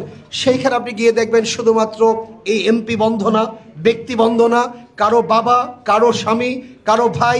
সংসদে গেলে গত সংসদগুলো হাস্যকর ছিল। আপনি দেখবেন যে জামাই, শ্বশুর, ভাই, ভাবি, দেবর, ননদ, মানে কি একটা হাস্যকর, মনে হয় যে সার্কাসে আসছি আমরা এখানে। সো আমরা এই ধরনের সংসদ আসলে দেখতে চাই না। আমরা সৎ, যোগ্য, মেধাবী, দেশপ্রেমিক, সাহসী মানুষগুলোকে আগামীতে সংসদে দেখতে চাই। যদি 1% ভোটও যদি পায় কোনো একটি রাজনৈতিক দল, সেখানেও 3টি আসন তারা কিন্তু সংসদে পাবে। সো কোনোভাবেই ওই যে উইনার্স টেক অল, আমরা কোনোভাবে বৈতরণী পার হয়ে যাব, পেশি শক্তি খাটাবো, আমার মনে হয় সেখান থেকে আমাদের বের হয়ে আসার সময় হয়েছে।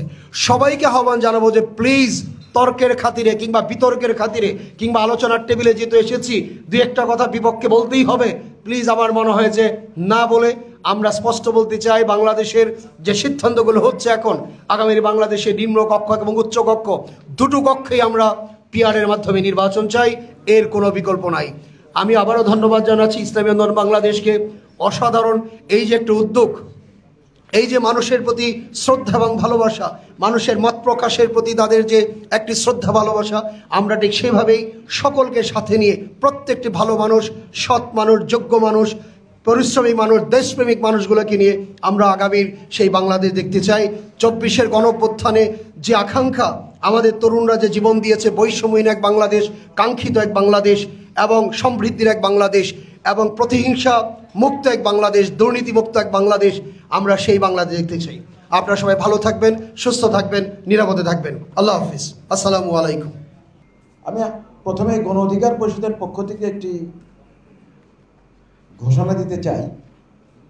পুরনো রাজনৈতিক বন্দোবস্ত ঠিক রেখে যদি নির্বাচন হয়, সেই নির্বাচনে গণ অধিকার পরিষদ আদৌ অংশগ্রহণ করবে কিনা সে বিষয়টা আমরা গুরুত্বের সাথে বিবেচনা করছি। দ্বিতীয় বিষয় হলো, জাতীয় সরকার গঠন না করা, এই জুলাই অভ্যুত্থানের পর জাতি, আমরা রাজনৈতিক নেতৃবৃন্দ আবার ঐতিহাসিক একটা ভুল মনে করে গণ অধিকার পরিষদ। প্রসঙ্গে আসা যাক। প্রথমে বলবো যে আমরা আলোচনা করছি, পদ্ধতিগত বিষয়গুলো নিয়ে আলোচনা করছি, কিন্তু গত 53-54 বছর ধরে বাংলাদেশ কেন একটা স্থিতিশীল রাজনৈতিক ব্যবস্থার কথা বলেন, শাসনতান্ত্রিক ব্যবস্থার কথা বলেন, অর্জন করতে পারলো না, তার গোড়ায় কিন্তু আমরা হাত দিচ্ছি না। এখানে আমি কতগুলো বিষয় বলতে চাই। প্রথমত হলো, একটি জাতির ইতিহাস খুবই গুরুত্বপূর্ণ। আমরা জানি যে আরবি ভাষার, আমি আগ্রাসনী বলবো, পার্শ্ববর্তী সকল দেশ তার ভাষা হারালো, ইরান কিন্তু তার ভাষা ছেড়ে দেয়নি। তার ফার্সি ভাষা কিন্তু সে ধরে রেখেছে তার ইতিহাসের কারণে। এখানে বাংলাদেশ বিস্তারিত কথা বলার সুযোগ নেই, শুধু একটি কথা বলতে চাই। বাংলাদেশের স্বাধীনতা যুদ্ধের ট্রুম্যান ডক্ট্রিনের যে ইতিহাস আমরা জানি, এই ট্রুম্যান ডক্ট্রিনের ইতিহাস থেকে বাংলাদেশকে মুক্ত করতে হবে পদ্ধতিগত বিষয়ে যাওয়ার আগে। এবং অনেক বিষয়, শুধু এইটুকু বলতে চাই, গোটা স্বাধীনতা যুদ্ধের সময় প্রবাসী সরকারের পক্ষ থেকে 7 মার্চের ভাষণ একদিনও বাজানো হয়নি।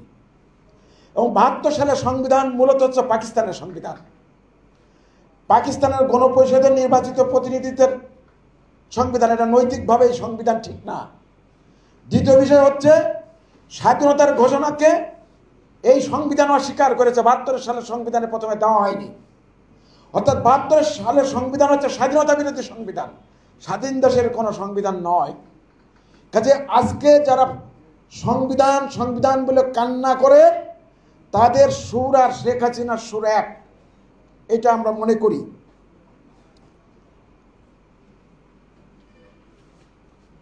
আমাদের দেশের যে অভিজ্ঞতা, সেটা হচ্ছে গত 53 বছর ধরে আমলা এবং রাজনীতিবিদরা মিলিত হয়ে একটি দুর্নীতি অভ্যস্ত শাসন ব্যবস্থা, রাজনৈতিক ব্যবস্থা গড়ে তুলেছে।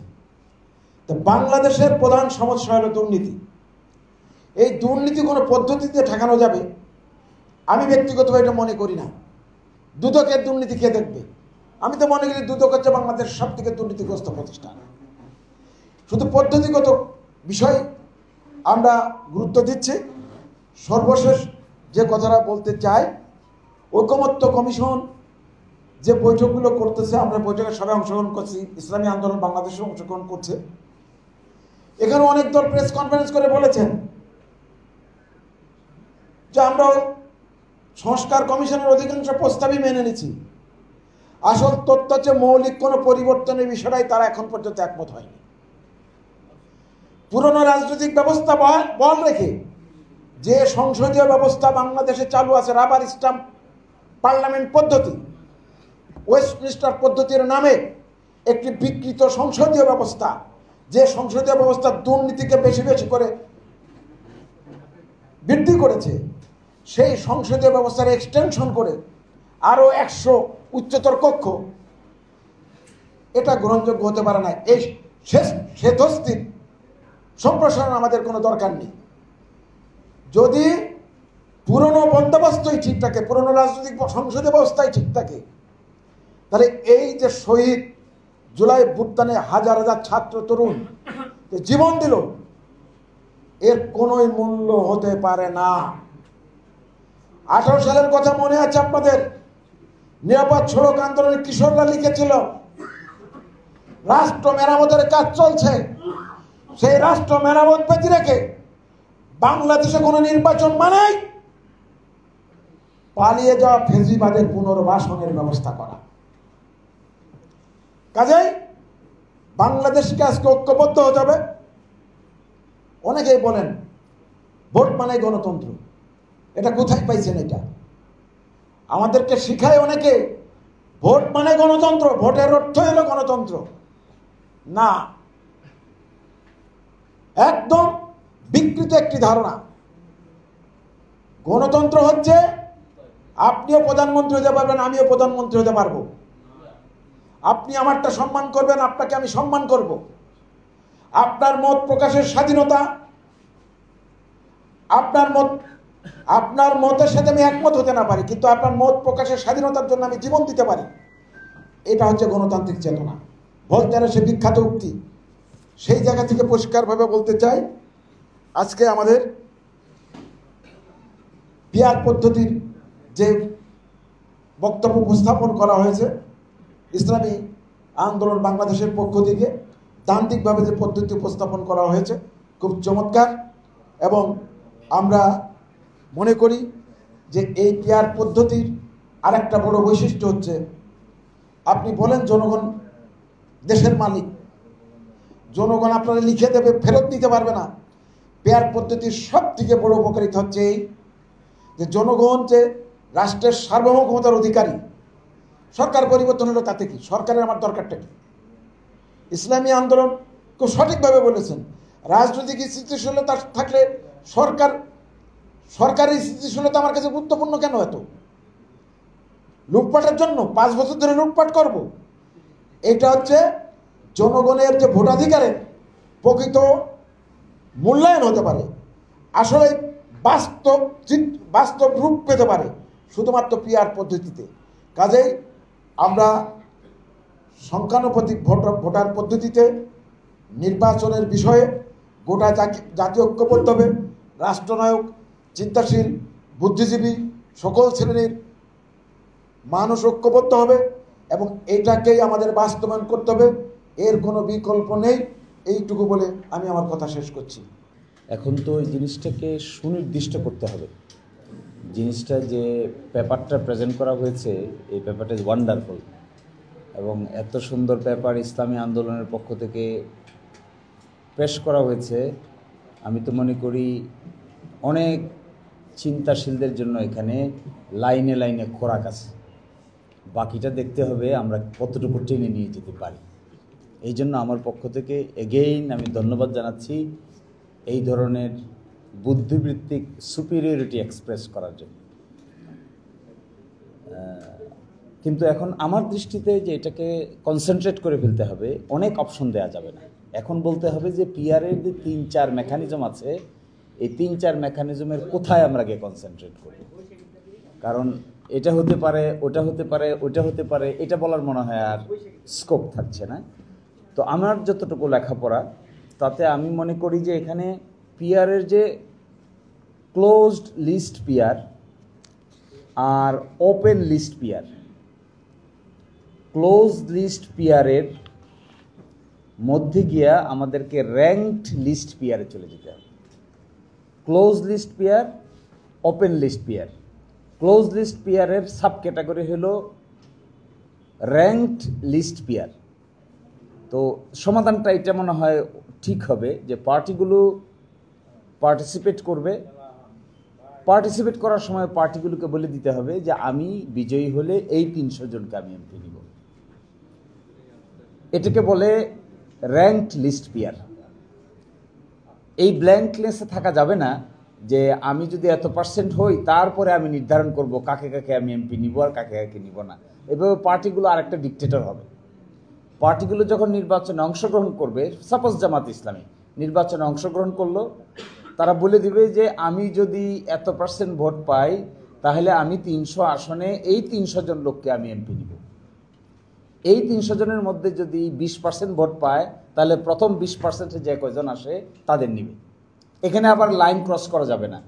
ওই প্রথম যে 30 জনে 20%-এ 60 জন হয়।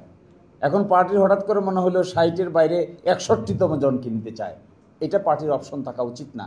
তাহলে র্যাঙ্কড লিস্ট পিআরের থিওরি খর্ব হবে। র্যাঙ্কড লিস্ট পিআরের থিওরিতে চলে গিয়ে যদি এইটা দেওয়া হয় তাহলে আমার মনে হয় সম্মানিত আমির সাহেব যে প্রপোজাল দিয়েছেন এটা আরও পিন পয়েন্ট হবে এবং এটা হবে মানুষের জন্য ইজিলি অ্যাক্সেসেবল। আর 2 নম্বর কথা হলো এই সমস্ত কাজ হবে কি করে, এটাই তো মূল ব্লক, যেটা একজন বলেছিলেন যে প্রসেস কি হবে। তো এখন যে ঐকমত্য কমিশন আলোচনা হচ্ছে এটার ফেট কি? যে কয়টা পয়েন্টে আলোচনা হয়ে একমত হলো, একমত হলে তারপরে কি হবে? ওনারা বলছেন জুলাই চার্টার দিবে, তারপরে কি হবে? ইলেকশন হবে। কি ইলেকশন হবে? এটা আগের মতো ইলেকশন হবে, আবার সেই 300 আসন ইলেকশন হবে, আবার সেই প্রাইম মিনিস্টার প্রেসিডেন্টের ব্যালেন্স না করে ইলেকশন হবে। তাহলে এই ইলেকশনটা করে কি ফায়দা হবে? একমত হওয়ার পরে কি ফায়দা হবে? ফায়দাটা কোথায়? এখন আমার ধারণা সবচাইতে বড় ব্লক হবে আগামীতে এটা। ঐকমত্য কমিশনের যে 166টা প্রপোজাল আমাদেরকে দিয়েছিল তার মধ্যে প্রথম একটা অপশন ছিল, দেখবেন, রেফারেন্ডাম। তারপরে ছিল গণভোটে পাঠাবে কি পাঠাবে না, নাকি সংসদ করবে, নাকি ওনারা অর্ডিন্যান্সের মাধ্যমে করবে। এই 3-4টা অপশন উপরে ছিল। এই 3-4টা অপশন নিয়ে কিন্তু এখন আলোচনা নাই, আলোচনা হচ্ছে নিচেরগুলো নিয়ে। আমরা সেখানে ঠিক মার্ক দিয়েছিলাম রেফারেন্ডামে। অর্থাৎ আমরা এখন ঠিক করলাম যে এই 10টা 50টা বিষয়ে আমরা একমত হলাম, এইটা চার্টার ডিক্লেয়ার হবে, বর্তমান সংবিধান স্থগিত হবে, জুলাই ঘোষণাপত্রের মাধ্যমে বর্তমান সংবিধানকে স্থগিত করতে হবে, স্থগিত করে তারপরে ঐকমত্য কমিশনের চার্টার হবে, চার্টারে সকলে স্বাক্ষর করবে, চার্টারটাকে রেফারেন্ডামে পাঠাতে হবে, চার্টারটা অ্যাপ্রুভ হবে, অ্যাপ্রুভ হলে পরে চার্টার অনুযায়ী পরবর্তী সরকার গঠিত হবে। এই যে রোডম্যাপ, এই রোডম্যাপ হওয়া উচিত সকল দলের ইউনাইটেড পজিশন, এবং ইসলামী আন্দোলন, জামাত ইসলামী, এনসিপি সহ যারা যারা এর সঙ্গে আসতে চায় আমার বিবেচনায় সেটাই হওয়া উচিত। আর না হলে পুরাতন বন্দোবস্ত হবে, ইলেকশন হবে, পার্লামেন্ট হবে, পার্লামেন্ট হয়ে যাওয়ার পরে যারা পার্লামেন্টে আসবে তারাই সে ঠিক করবে 2/3 মেজরিটি পাইলে এটা অ্যাকসেপ্ট করবে কি করবে না। তাহলে তো আর হইল না কাজটা, তাহলে তো কাজের মধ্যে কোনো প্রসেস হলো না। আমি বিএনপির এক বড় নেতার সঙ্গে গতকালকে 1 ঘন্টা ধরে বিতর্ক করেছি, কি চান আসলে, what you want, what is your target and purpose. তো বলছি যে এভাবে ইলেকশন হবে, আমরা এসে যদি মেজরিটি পাই আমরা ঠিক করব এভাবে হবে নাকি ওইভাবে হবে। তাই বাকিরা কি করবে? এখন যে আলোচনা হচ্ছে ঐকমত্য কমিশনের আলোচনার কনসেনসাস হইলে পরে এটা সামারি কি? এটা সামারি হলো শুধুমাত্র বসে কিছু সান্ত্বনা আর আড্ডাবাজি। তা যদি না হয়, আমি জিজ্ঞাসা করলাম আপনারা 31 দফায় বলছেন দ্বিকক্ষ বিশিষ্ট পার্লামেন্ট চান, তাহলে কি আগামী নির্বাচনে দ্বিকক্ষ বিশিষ্ট পার্লামেন্ট চান না? তো আর উত্তর দেয় না। দ্বিকক্ষ বিশিষ্ট পার্লামেন্ট যদি চান তাহলে এই নির্বাচনে চান না কেন? দ্বিকক্ষ বিশিষ্ট পার্লামেন্টের জন্য আবার আপনি আসবেন, সরকার গঠন হবে, সংবিধান সংশোধন হবে, 5 বছর পার হবে, সংবিধান অ্যাপ্রুভ হবে, তারপরে নির্বাচন দ্বিকক্ষ বিশিষ্ট হবে। এটা কোনো ফিজিবল আর্গুমেন্ট হলো? কোনো যৌক্তিক লোকের আর্গুমেন্ট হতে পারে এগুলো? ফলে আমার মনে হয় এই জায়গায় স্টিক হই আমরা চাই মডেলটা র্যাঙ্কড লিস্ট পিয়ার। আগেই আমরা ঘোষণা করে দিব যে আমরা যদি বিজয়ী হই এই 300 জনকে আমরা এমপি করব। ইসলামী আন্দোলন ঘোষণা করবে, জামাত ইসলামী ঘোষণা করবে, এনসিপি ঘোষণা করবে, আরও যত রাজনৈতিক দল আছেন বাম ডাম সকলেই ঘোষণা করবে। এই মডেলটাকে কম্প্রিহেন্সিভ ওয়েতে তুলে সকলের পক্ষ থেকে একটা কমন ভিডিও ফর্মুলেট করে, ভিডিও মডেল ভিডিও, এই মডেল ভিডিওটাকে কেন্দ্র করে সারা দেশে বিদেশে বড় ধরনের সেমিনার সিম্পোজিয়াম করা প্রয়োজন, যেন পিপল বুঝতে পারে। মানুষ কিন্তু কনফিউজড হবে, কারণ গ্রামে গঞ্জে পিআর বলতে কথাটার মানে এইভাবে বোঝে না। আমি তো একটা নির্বাচনী আসনে প্রতি সপ্তাহে 2 দিন থাকি, এটা বোঝানো বড় কঠিন, কারণ রিয়েলি ডিফিকাল্ট। মহিলারা আছে, শিশুরা আছে, তারা এখানে প্রতিবন্ধীরা আছে, সবাই তো ভোট দিবে। ফলে এই জায়গাটাতে আমাদের একটা বড় দায়িত্ব রয়ে গেছে। একটা প্রশ্ন এখানে আসছে যে জাতীয় পার্টি যদি অন্য নামে এভাবে আসে তাহলে কি হবে? দেখেন, এইটার সমাধানটা হবে যদি র্যাঙ্কড লিস্ট পিআর হয়, তাহলে জাতীয় পার্টিকেও কাদের কাদের এমপি নিবে তাদের নাম ডিক্লেয়ার করতে হবে। So this is a good solution. জাতীয় পার্টির নামে অন্য একটা পার্টি ইন ডিসগাইজ পিছন থেকে এসে ছদ্মবেশে এস্টাবলিশ হয়ে যাবে, কিন্তু জাতীয় পার্টিকে তো ইলেকশনের আগেই তার 300 আসনের এমপির নাম ডিক্লেয়ার করতে হবে। যদি তিনি ডিক্লেয়ার করেন, মানুষের সামনে স্পষ্ট হবে কারা এমপি হবে। So it will be a good solution. আর লাস্টের কথাটা আমি মনে করি, আমি সম্মানিত আমির সাহেবকে অনুরোধ করব, এই প্রক্রিয়াটা কি করে বাস্তবে রূপান্তরিত হবে এইটার রোডম্যাপ প্রয়োজন। পিআর পদ্ধতিটা ঐকমত্য কমিশন প্রপোজ করেছে, নিম্ন কক্ষ হবে আগের মতো, উচ্চ কক্ষ হবে পিআর পদ্ধতিতে। নিম্ন কক্ষে 300 আসন হবে ওপেন, 100 আসন হবে নারী, উচ্চ কক্ষে 100 আসন হবে পিআর, আর 5টা আসন হবে প্রেসিডেন্ট কর্তৃক নমিনেটেড। এইটা তারা প্রপোজ করেছেন। এই জায়গায় আমাদের ঐক্য একমত হয়ে একেবারে কমন হয়ে একটা কথা এখানে বলতে হবে যে আমরা নিম্ন জায়গায়ও পিআর চাই, উপরেও পিআর চাই। সেটা চাই হলো র্যাঙ্কড লিস্ট পিআর। এই র্যাঙ্কড লিস্ট পিআরটা ইমপ্লিমেন্ট করার জন্য আমরা প্রথম চাই জুলাই চার্টার, প্রথম চাই হলো জুলাই ঘোষণা। জুলাই ঘোষণার মাধ্যমে কনস্টিটিউশনাল বর্তমান কনস্টিটিউশনের পজিশনকে স্থগিত করে দিতে হবে। সেকেন্ড চাই জুলাই চার্টার। জুলাই চার্টারের মধ্যে ঐকমত্য হয়েছে যে সমস্ত বিষয় তা সাইন করতে হবে। তৃতীয় চাই রেফারেন্ডাম, এটা অ্যাপ্রুভ করাইতে হবে। চতুর্থ চাই নিউ পার্লামেন্টারি নির্বাচন, তবেই রোডম্যাপটা ক্লিয়ার হবে। আসসালামু আলাইকুম। আলহামদুলিল্লাহ, আহমাদুহু ওয়া নুসাল্লি আলা রাসূলিল কারীম। আজকের এই রাউন্ড টেবিল বৈঠকের সম্মানিত সভাপতি পীর সাহেব চরমনাই হুজুর, প্রথমেই আমি আসলে ওনাকে খুব ধন্যবাদ দিতে চাই যে খুব সুন্দর একটা প্রেজেন্টেশন করেছেন উনি। বিশেষ করে পিআর সম্পর্কে অনেক কিছু অনেকেরই হয়তো ধারণা ক্লিয়ার ছিল না, এটা থেকে ক্লিয়ার হয়ে যাবে।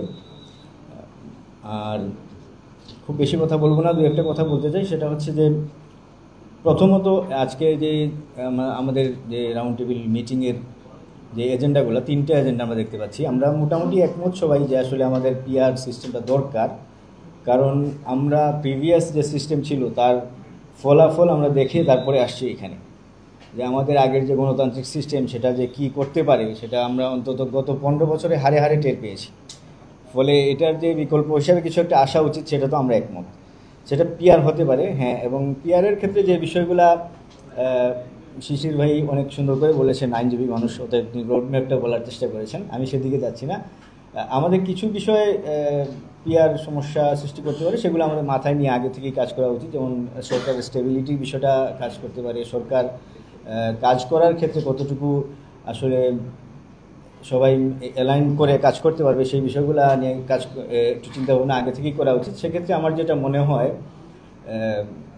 এই সিস্টেমটা যেহেতু বাংলাদেশে নতুন আমরা প্রপোজ করছি, সেক্ষেত্রে সেটার যদি কোনো ফিল্ড স্টাডি যেত 6 মাসের জন্য হলেও, যে আসলে কীভাবে রান করে, কী সমস্যাগুলো আসে। যদিও জাতীয় পর্যায়ে সেটা একই রকম হবে না, কিন্তু তারপরেও কিছুটা আইডিয়া পাওয়া যেত যে আসলে এইভাবে আমরা প্রপোর্শনাল যে রিপ্রেজেন্টেশনের কথা বলছি সেটা কাজ করতে পারে কিনা, সেটা একটা রিসার্চের মাধ্যমে বা কোনো জায়গায় ইমপ্লিমেন্টেশনের মাধ্যমে কাজ করার চেষ্টা করা যেতে পারে। আর দ্বিতীয় যে বিষয়টা, রাষ্ট্র সংস্কার বিষয়ে আমি কিছু বলতে চাই। সেটা হচ্ছে যে এই প্রপোর্শনাল রিপ্রেজেন্টেশন আমরা কেবল নির্বাচনে চাই না, আমরা সব জায়গায় চাই, যত জায়গায় আসে সব জায়গায় চাই। যেমন এর একটা ভুক্তভোগী হচ্ছে আমরা, আমাদের নারী সংস্কার কমিশনে যারা আছেন তারা কেউ বাংলাদেশের নারীদের রিপ্রেজেন্ট করেন না, অথচ উচিত ছিল যে বাংলাদেশের নারীদের রিপ্রেজেন্ট করেন, তাদের ধারণা নিয়ে আসেন, সেই রকম একটা প্রতিনিধিত্বমূলক সংস্কার কমিশন যদি হতো তাইলে সেই কাজটা হতো। শিক্ষা কমিশন হয় নাই, এক হিসাবে আমার কাছে মনে হচ্ছে এটা ভালো হয়েছে, কারণ শিক্ষা বর্তমানে এনসিটিভিতে কিংবা শিক্ষা ব্যবস্থাপনায় যারা আছেন তারাও কিন্তু বাংলাদেশের মানুষের আশা আকাঙ্ক্ষার প্রতিফলন করছেন না। ফলে আমাদের আসলে এই বিষয়গুলো মাথায় নিয়ে আসা উচিত যে আমরা যত জায়গায় আমরা সংস্কারের কথা বলি, যত জায়গায় আমরা পলিসি মেকিংয়ের কথা বলবো, সব জায়গায় আমরা পিআর সিস্টেমটা চাই, কেবলমাত্র নির্বাচনে না, আমরা সব জায়গাতেই চাই।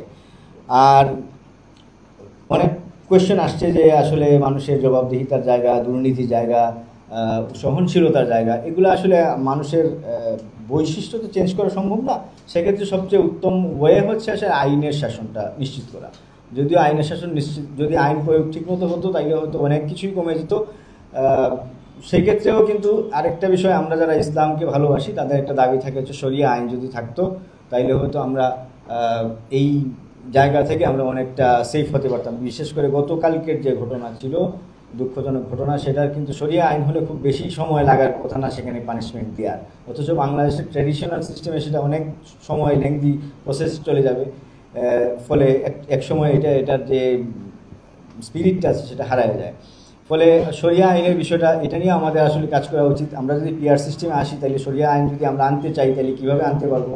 ইভেন একটা অপশন হিসেবেও যদি শরিয়া আসে, যে আমরা যারা মুসলিমরা যারা চাইবে তারা শরিয়া আইনের অধীনে বিচার চাইতে পারে, এই রকম অপশনগুলোও আসলে আমাদের মাথায় নিয়ে আসা উচিত। আমরা যখন বিশেষ করে জুলাই চার্টার বলি কিংবা জুলাই ঘোষণাপত্র বলি, কিংবা ইভেন এর বাইরেও যদি আমরা কিছু বলতে চাই, সেগুলোতেও এই বিষয়গুলো যদি আমরা একটু চিন্তা করে নিয়ে এই কাজগুলো করতে পারি, তাইলে আমার মনে হয় যে ওভারঅল জিনিসটা ঠিকমতো আসবে। কারণ পিআর হওয়ার পরে যে সরকার আসবেন, সেটা উচ্চকক্ষ হোক নিম্নকক্ষ হোক, আমরা দুটাতেই চাই পিআর।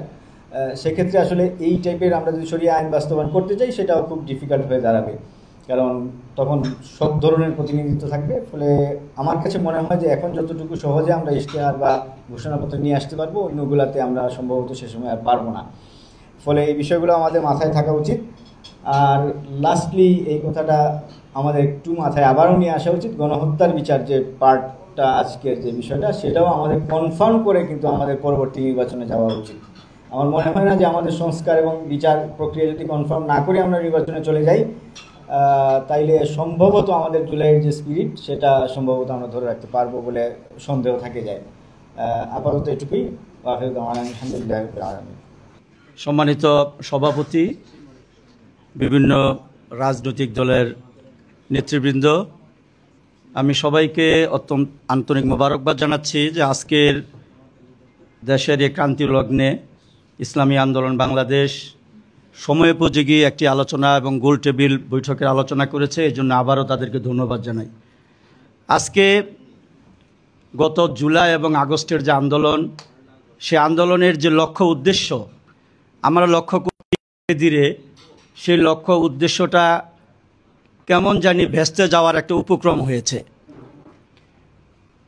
দেশে নতুন বন্দোবস্ত আসার কথা, কিন্তু আমরা লক্ষ্য করছি বর্তমান যে ইন্টারিম সরকার, তারা সেই সংস্কার এবং গণহত্যাকারীদের বিচারের দিকে না গিয়ে আমার মনে হচ্ছে তারা একটি দলের চাপে শুধুমাত্র নির্বাচনটাকে প্রাধান্য দিচ্ছে।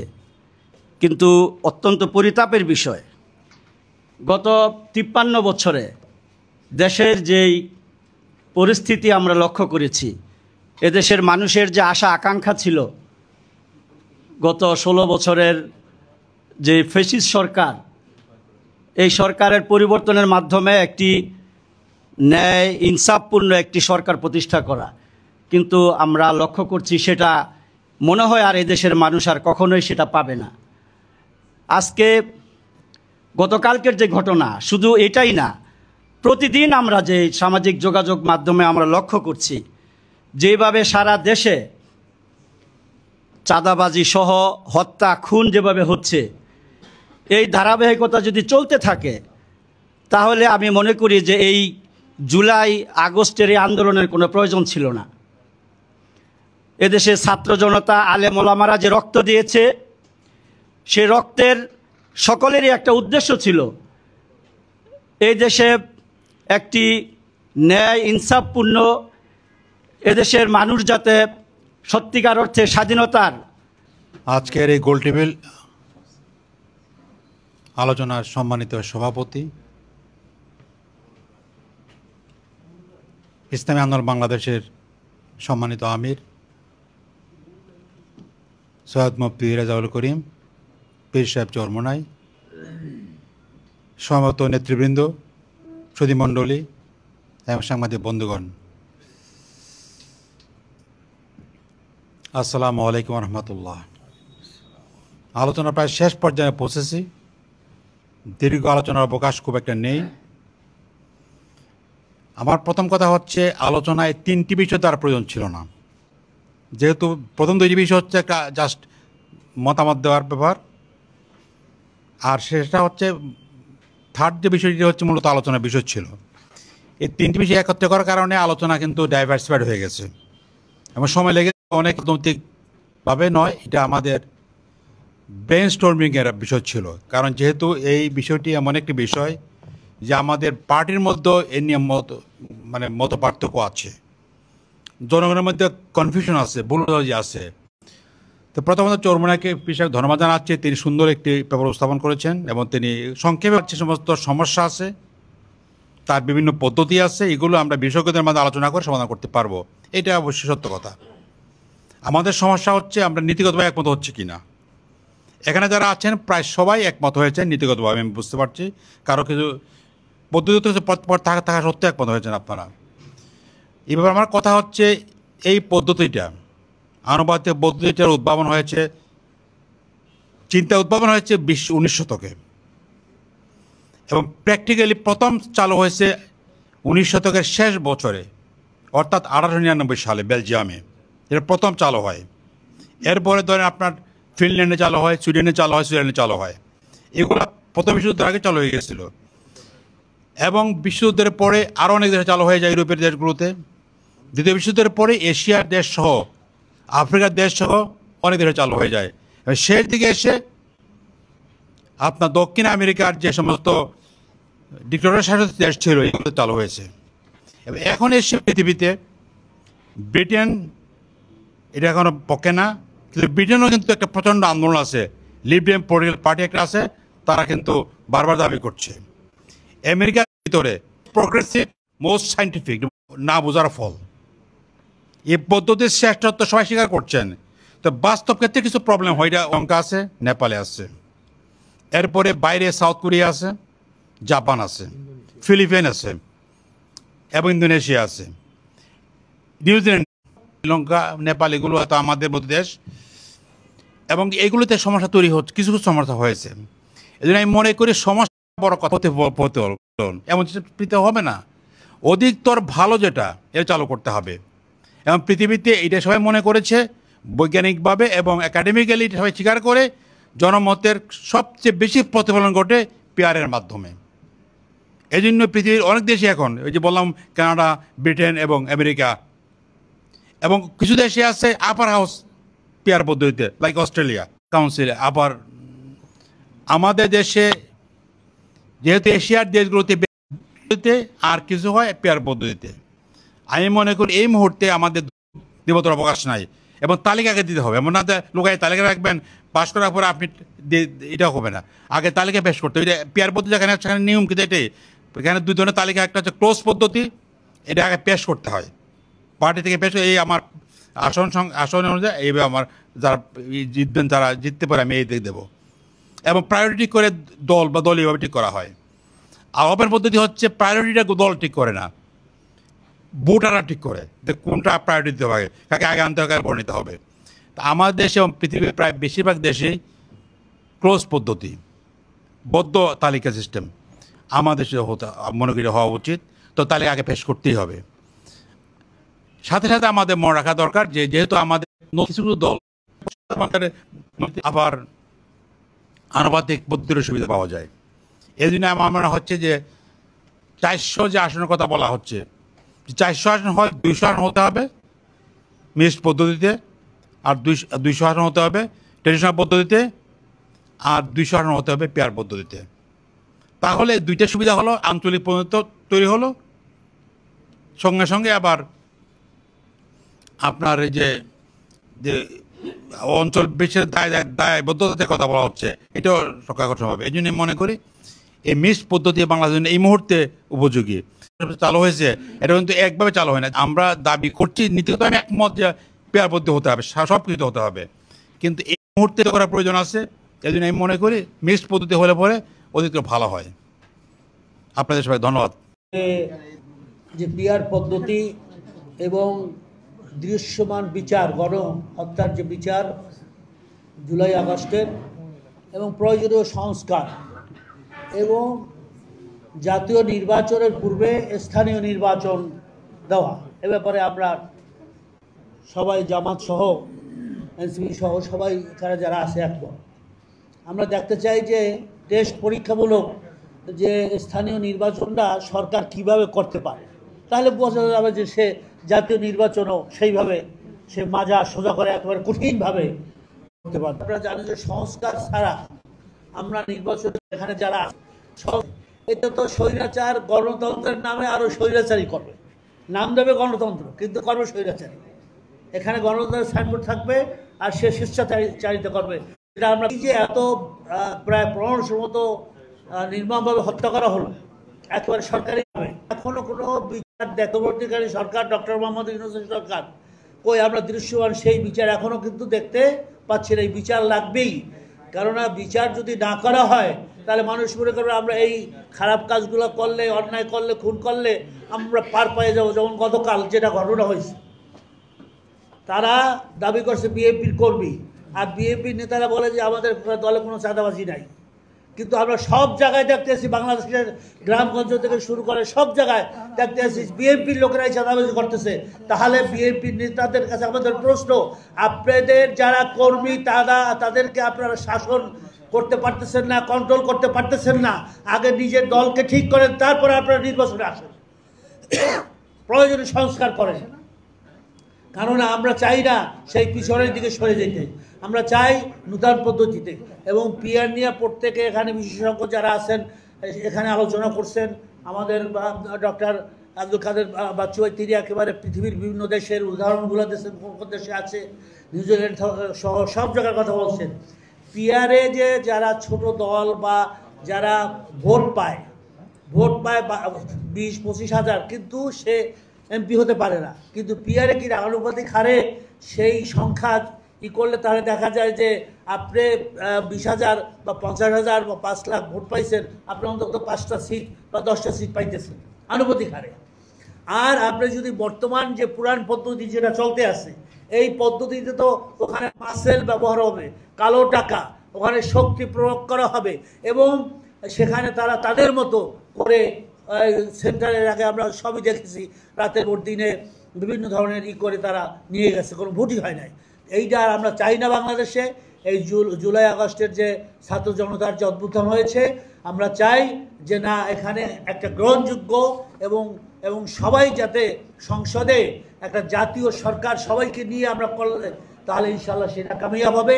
কিন্তু আমি শেষ কথা বলতে চাই, যারা পিআরের বিরোধিতা করে, বিশেষ করে বিএনপি, তারা বলতে চায় যে পিআরের মাধ্যমে যদি সরকার হয়, সরকার টেকবে না, নিজেদের ভিতরে গণ্ডগোল হবে, বিভিন্ন ধরনের কথা বলে। আবার বলে যে এরা ভোটকে পিছিয়ে দেওয়ার জন্য এই সমস্ত তালবাহানা করতেছে, এগুলো সম্পূর্ণ মিথ্যা। আমরা সবাই নির্বাচন চাই, কিন্তু ওই পুরান নির্বাচন চাই না। আমরা সংস্কার করে প্রয়োজনীয় পিআরের মাধ্যমে নিম্নকক্ষ উচ্চ কক্ষ সব ক্ষেত্রে আমরা পিআর চাই।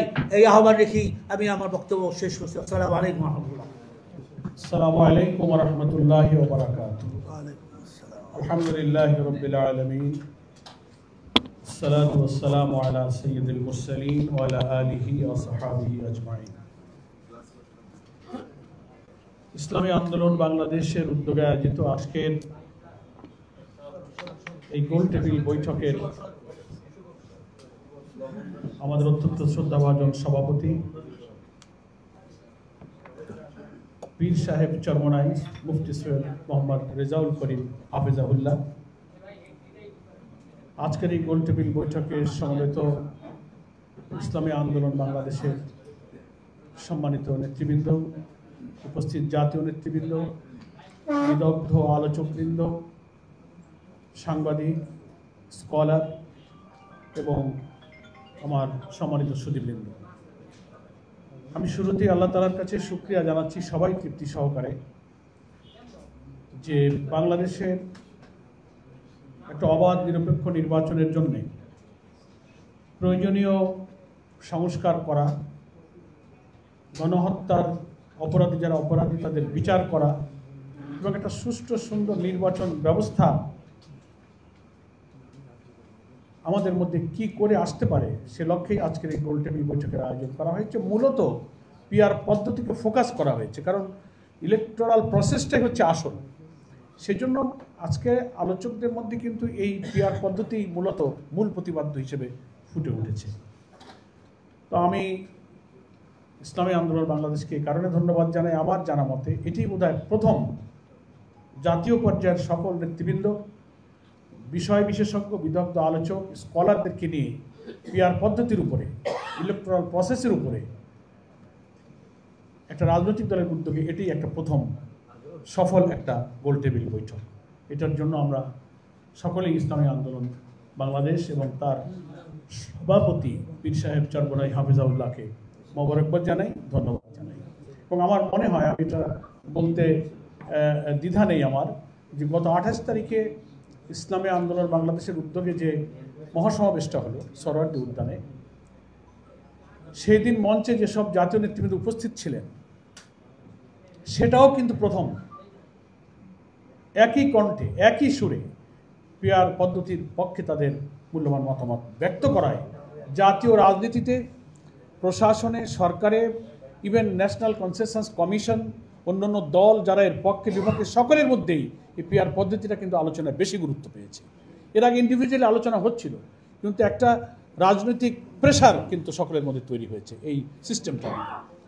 তো এটার জন্য আমি পীর সাহেব মহোদয়কে ধন্যবাদ জানাই। বাংলাদেশ জামাত ইসলামীর পক্ষ থেকে এই পিআর পদ্ধতির অবস্থানটাও কিন্তু আপনাদের সকলের কাছে পরিষ্কার আছে, আমরা আগে পরিষ্কার করেছি। আমি দোয়ার জন্য সেই স্মৃতিটা স্মরণ না করলে অকৃতজ্ঞ হয়ে যাব। আমাদের বাংলাদেশ জামাত ইসলামীর সাবেক আমির অথবা গোলাম আজম রাহেমাউল্লাহ, আল্লাহ তাকে জান্নাত নসিব করুন। আমার খুব মনে আছে, আমাদের কেন্দ্রীয় মজলিসে শুরার একটা অধিবেশনে কেয়ারটেকার সরকারের মাধ্যমে নির্বাচন নিরপেক্ষ হতে পারে এই বিধান সম্পর্কে উনি প্রথম প্রস্তাব করেছিলেন, এবং কালে কালে সেটা জামাতের পক্ষ থেকে জাতীয় রাজনীতিতে আলোচনার বিষয় হয়েছে। সকলেই অনিবার্য প্রয়োজনে সেদিকে নাম হয়তো ভিন্ন ছিল, তত্ত্বাবধায়ক, নির্দলীয়, নিরপেক্ষ, হোয়াট এভার ইউ লাইক, কিন্তু সেই কনসেপশনটা কিন্তু আলটিমেটলি জাতি গ্রহণ করেছে। তার পরপরই অধ্যাপক গোলাম আজম সাহেব এই পিআর পদ্ধতির প্রস্তাবনাটা আমাদের মজলিসে শুরায় উপস্থাপন করেছিলেন। সেটা ধরেন কেয়ারটেকার সরকারের ফর্মুলা দেওয়ার পরপর ইন্টারনালি ইনডোর আলোচনায় উনি আমাদের শুরার কাছে বিবেচনার জন্য পেশ করেছিলেন। কালে কালে আমরা এবারের নির্বাচন প্রক্রিয়া, ফ্যাসিবাদের বিদায়ের পর এই নির্বাচন সুষ্ঠু করার জন্য আমরা ফর্মালি এই প্রস্তাবটাকে জাতির সামনে বিবেচনার জন্য এনেছি। ইসলামী আন্দোলন বাংলাদেশ সহ সকল দেশপ্রেমিক শক্তি কিন্তু এই নির্বাচনের পক্ষে শক্ত অবস্থান নিয়েছেন। তো প্রশ্ন করেছেন যে কোনো দল বলে যে না, এটা এখন চলতে পারে না। কেন চলতে পারে না? কেউ কেউ বলেছেন তারা কারণ ব্যাখ্যা করে না। ভাইরে, সব পদ্ধতির কিছু নেগেটিভ পজিটিভ আছে। এখন যে পদ্ধতি নির্বাচন, তার কোনো নেগেটিভ পদ্ধতি নাই। যে একটা বড় দলের পক্ষ থেকে বলা হয় যে না, এটা এখন চলে না, দেশের জনগণ এটা বোঝে না, নতুন সিস্টেম ইত্যাদি। তো জনগণ বোঝে না, 153 জন প্রার্থী না থাকলে ফাঁকা আসনে নির্বাচন হয়, এটা জনগণ বোঝে। রাতে ভোট কেটে ভোট, এটাই দেশের জনগণ বোঝে। আমি আর দাবি নির্বাচনে, এটা পাবলিক বোঝে, কিন্তু এটা ভালো একটা সুন্দর পদ্ধতি বুঝবে না। এটা কোনো বিবেকবান রাজনৈতিক নেতৃত্ব ব্যক্তিত্বদের বলার ব্যাপারে আমার মনে হয় নিজের দিকে খেয়াল করে বলা উচিত। এবং আমি মনে করি যে আজকের এই আলোচনায় পীর সাহেব মহোদয় যে পেপারটা প্রেজেন্ট করেছেন, 4 পৃষ্ঠার এই প্রেজেন্টেশনে তিনি খুব চমৎকারভাবে 10টা পয়েন্ট তুলে ধরেছেন, কি কি সুবিধা আছে, কিভাবে হতে পারে। আবার উনি এটা স্বীকার করেছেন যে এই পদ্ধতির কিছু নেগেটিভ সাইডও আছে, সেটার জন্য উত্তম বিকল্পেরও কিন্তু 2টা প্রস্তাব উনি করেছেন। তারপরে উনি কনক্লুডিং স্পিচে বলেছেন যে আরও প্রয়োজনে আলোচনা সাপেক্ষে বাংলাদেশের জন্য কি উপায় এটাকে অ্যাপ্লিকেবল করা যায়, প্রযোজ্য করা যায়, সেটা আলোচনা হতে পারে। কিন্তু নীতিগতভাবে আমরা পিআর পদ্ধতির পক্ষে। মানুষের মধ্যে চিন্তা এসেছে যে মানুষ এটা বুঝতো না, যখন এটাকে স্ট্যাটিস্টিক্যালি বোঝানো হয়েছে। আপনারা এখানে অনেকেই তথ্য দিয়েছেন, বেশি সময়ের কারণে আমি সব তথ্য দেব না। 2001 সালের নির্বাচনের রেজাল্টে একটা বড় দল ভোট পেলেন 40.86, 40% ভোট পেলেন। তার পাশাপাশি প্রতিদ্বন্দ্বী দল পেলেন 40.22, 22। পার্থক্য কত? 0.64, মানে 1% না। এই 0.64 কম পাওয়ার কারণে তার আসন কমে গেল, 31টা সিট কমে গেল। 1%-এরও কম ভোট পাওয়ার কারণে প্রতিদ্বন্দ্বী দল 31টা আসন কম পেলেন। এরকম প্রায় ভোটের সাল হিসেবে কিন্তু বিশ্লেষণ করলে তথ্যভিত্তিক এই চিত্র পাবো, যে এখানে আমাদের দেশের দেশপ্রেমিক ভোটারদের ভোটের কিভাবে অবমূল্যায়ন করা হচ্ছে। একটা ভোটারের মূল্যায়ন হলো না। আজকে বিদগ্ধ আলোচকরা এটা স্বীকার করেছি আমরা যে এই পদ্ধতি হচ্ছে প্রত্যেকটি ভোটের যথার্থ মূল্যায়ন করার সবচেয়ে প্রপার সিস্টেম হচ্ছে প্রপোর্শনাল রিপ্রেজেন্টেশন সিস্টেম। এই জন্য যুক্তি থাকুক, নেতিবাচক দিক থাকুক, কিন্তু আমরা তো একটা ন্যাশনাল কনসেনসাস তৈরি করতে পারি যে হ্যাঁ কামিং ইলেকশন আমরা এই পদ্ধতিতেই চাই, কেন হবে না। এবং নানান ধরনের নেগেটিভ কথা অনেকে আমরা বলেছি, কিন্তু তার সলিউশনও কিন্তু এখানে অনেকে এসেছে। এবং সেখানে আমি অ্যাডভোকেট শিশির মণিকে ধন্যবাদ জানাই। তিনি অত্যন্ত কম্প্রিহেন্সিভ এবং আর্টিকুলেটেডভাবে বলেছেন এই সংবিধান, এই নিয়ম কানুন আইন, গভর্নমেন্ট আনস্টেবল হয়ে যাবে, স্বতন্ত্র প্রার্থীদের প্রবলেম হবে, নেগেটিভ কথা অনেক আছে, কিন্তু এর সলিউশনও তো আছে। আমরা জাতীয় ঐক্যমত্য কমিশনে যে সব দল রিপ্রেজেন্ট করছি, আমরা মতামত দিচ্ছি, বক্তব্য দিচ্ছি, সেখানে আমরা এইসব বিষয় যদি আমরা আলোচনা করি, কেউ কেউ বলছেন সবাই তো একমত হচ্ছে না। একটা বড় দল বলে সবার একমত হওয়া জরুরি কি? ঠিক আছে, জরুরি না হোক, তাহলে কীভাবে গভর্নমেন্ট যে আমাদের চিফ অ্যাডভাইজারকে চেয়ারম্যান করে একটা ন্যাশনাল কনসেনসাস কমিশন করলেন, তার কো চেয়ারম্যান হচ্ছেন প্রফেসর আলী রিয়াজ সাহেব। উনি একদিন আমাদেরকে জিজ্ঞেস করেছিলেন যে পরোয়ার ভাই, আমরা দেখছি আপনাদের মেজর পলিটিক্যাল পার্টির মধ্যে তো অনেক জায়গায় ডিফারেন্স অফ ওপিনিয়ন মেজর ইস্যুতে, কী করে আমরা একমত হব? তা বলছে আপনারা পার্টি টু পার্টি ডাকেন, ওয়ান টু ওয়ান ডাকেন, আলাদা করে নিয়ে বসেন, স্যাক্রিফাইস এবং কম্প্রোমাইজ, জাতির সাথে আমরা একটু কম্প্রোমাইজও করবো, আবার কিছু ছাড়ও দেবো। যদি দেশপ্রেম থাকে, আমরা বক্তৃতার সময় বলবো ব্যক্তির চেয়ে দল বড়, দলের চেয়ে দেশ বড়, আর যখন স্বার্থ আর দল আর ব্যক্তির প্রশ্ন আসবে তখন উল্টে যাবে ফর্মুলা। বলবো কি যে দেশের চেয়ে দল বড়, দলের চেয়ে ব্যক্তি বড়, ফর্মুলা উল্টে যায়। তা আমি আলী রিয়াজ সাহেবকে বলেছিলাম যে আপনি আলোচনা করেন। অবশ্যই ইন্টারনালি দেখলাম যে ওনাদের মধ্যে একটা কনফিডেন্স আছে, চেষ্টা করছেন ওনারা আমাদেরকে ঐক্যমত করার। যদি না পারেন তো গভর্নমেন্টের কনসেনসাস কমিশনের একটা চিন্তা তো আছেই, নিশ্চয়ই তারা চলে যাবেন। এবং আজকে এখানে আলোচনায় এসছেন যে আমরা যদি এই পিআর পদ্ধতিকে ইন্ট্রোডিউস করার জন্য সবাই একমত হতে পারি। যারা বলছেন যে না একটা বড় দল চায় না তাই হয় না, আমরা ঐক্যমত্য কমিশনে দেখছি যে কেউ না বললে ওইটা আর আগায় না, আর হ্যাঁ বললে আগায়। তো একটা দলের মতের জন্য কি 12-14টা দিন আমাদের জাতীয় নেতৃবৃন্দকে সময় নষ্ট করছেন। আমিও কিছুদিন গিয়েছি, আমাদের এত মিটিং, সব নেতারা মনে আমরা আটকে থাকি, এখানে সব আছে। তাহলে এটা কি হলো? তা আমি তো বলতে পারি আজকে এখানে আমাদের অনেকেই বলছেন, আমার দৃঢ় বিশ্বাস যেসব সংস্কার ইস্যুতে ডিফারেন্স হচ্ছে, আমার মন বলে, কারণ জাতির মানুষের হকার, কৃষক, শ্রমিক, পথচারীদের ধারণা, যারা ওখানে গোল টেবিলে শুধু আলোচনা করেন, আমরা যারা পলিটিক্যাল পার্টি আমরাই শুধু বুঝি তা না, আমরাও তো জনগণের চায়ের টেবিলে বসি, আমরাও রেস্টুরেন্টে চা খাই। আমার মনে হয় এইসব বিষয়, এই যে পিআর পদ্ধতি, upper house lower house, president prime মিনিস্টারের মধ্যে ক্ষমতার ব্যালেন্স তৈরি করা, নানান যে ইস্যু, দল হয়তো অনেক কথা বলছে, আপনি এগুলোকে কনসিলিডেট করে ন্যাশনাল কনসেনসাস কমিশনে কিছু মতপার্থক্যের ইস্যুগুলো সামনে নিয়ে আসেন যে এই ইস্যুতে পার্থক্য হয়েছে, কিন্তু কমিশন মনে করে এ ব্যাপারে ইমপ্লিমেন্ট হওয়া উচিত, চলে যান আপনি রিফারেন্ডামে, বাংলাদেশের কাছে দেন। যারা বলছেন তারা কত ভাগ জনগণের প্রতিনিধিত্ব করেন, আর এই সংস্কার যারা চান তারা কত ভাগ লোককে রিপ্রেজেন্ট করছে, প্রমাণ হয়ে যাক রিফারেন্ডামে। আমি একটা দলকে বিলং করি বলে বলবই, সেজন্য আমাকে 12-14 দিন আপনার মতের জন্য অপেক্ষা করতে হবে, আমাদের সময়ের মূল্য নেই। আর এই করে করে অন্যরা বলেন যে যারা পিআরের চাপ দেয়, যারা স্থানীয় সরকারের কথা বলে, তারা আলটিমেটলি ভোট চায় না, ভোট পিছাতে বলে। তা আমরা যদি এর কাউন্টার বলি যে আপনারাই তো ভোট বিলম্বিত করছেন, আপনি একমত হতে পারছেন না বলে সংস্কার পূর্ণাঙ্গ হচ্ছে না, ওইটা পূর্ণাঙ্গ না হলে তো আমরা ইলেকশনে যাব না, এটা তো আমরা বলেছি, উইদাউট রিফর্ম নো ইলেকশন। তা আপনি ওখানে ডিলে করবেন, তাতে দোষ হবে না, আমরা একটা ফর্মুলা দিলে বলবেন যে এইটা ডিলে হয়ে যাচ্ছে। এগুলো ঠিক না, দ্বিচারিতাটা ঠিক না রাজনীতিতে আলোচনা করা। সেজন্য আমার কথা হলো যে আমরা আগে ঐক্যমত্য চলে যাই, শক্ত অবস্থানে যাই, এবং একটা জুলাই ডিক্লারেশনের যে দাবি আমরা করেছি, জুলাই অভ্যুত্থানের প্রথম বার্ষিকী এখন চলছে, 36 জুলাইয়ের বিভিন্ন কর্মসূচি সব দল পালন করছে। এই জুলাই মাসের মধ্যেই জুলাই ডিক্লারেশনের দাবি আমরা করেছি। আমাদের 2000 শহীদ, 20,000 আহতদের রক্তের যে দায়, জনগণের নতুন বাংলাদেশ গড়ার আকাঙ্ক্ষা পূরণ করতে গেলে এই জুলাই ডিক্লারেশন জুলাই মাসেই করে ফেলা উচিত। এটা হবে আমাদের কাছে একটা মূল ম্যাটেরিয়ালস। তখন প্রস্তাব আসছে ভিন্ন হইতে পারে, তখন সংবিধান এর পিছনে বার হইতে পারে। কেউ বলছেন এই ডিক্লারেশনের লিগ্যাল বেস কি হবে, দরকার নাই, প্রয়োজনে আমরা একমত হলে সংবিধান স্থগিত করে দেবো। জুলাই ডিক্লারেশনকে আমরা ডক্টর ইউনূসকে এনেছি, সরকার গঠন করেছি, 3 দিন সরকার ছিল না। What was the constitutional basis of that government? সেই সরকারের কি ভিত্তি ছিল? জনগণের আকাঙ্ক্ষা।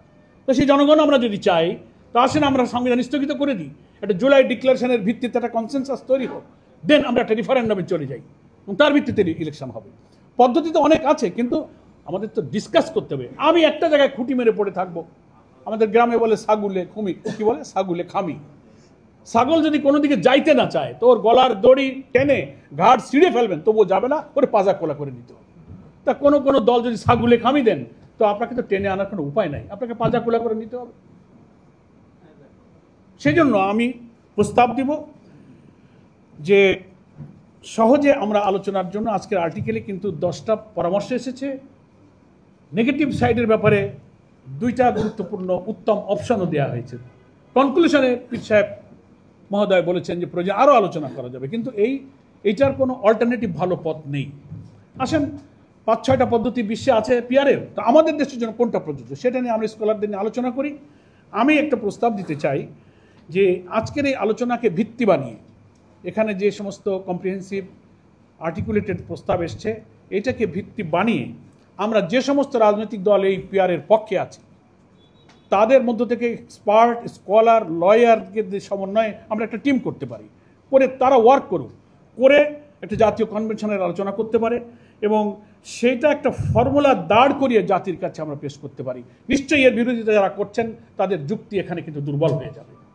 এই জন্য আমরা যারা এই পক্ষে আছি, আমি তো মনে করি যে জনগণের বেশিরভাগের প্রতিনিধিত্ব করি আমরা, যারা এখন এই সংস্কার প্রস্তাব এবং পিআরকে মেনে নেবে।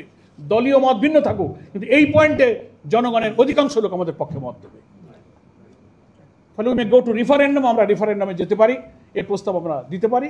জাতীয় একটা ঐক্যমত হোক, একটা ন্যাশনাল কনভেনশন হোক পিআরের পক্ষে।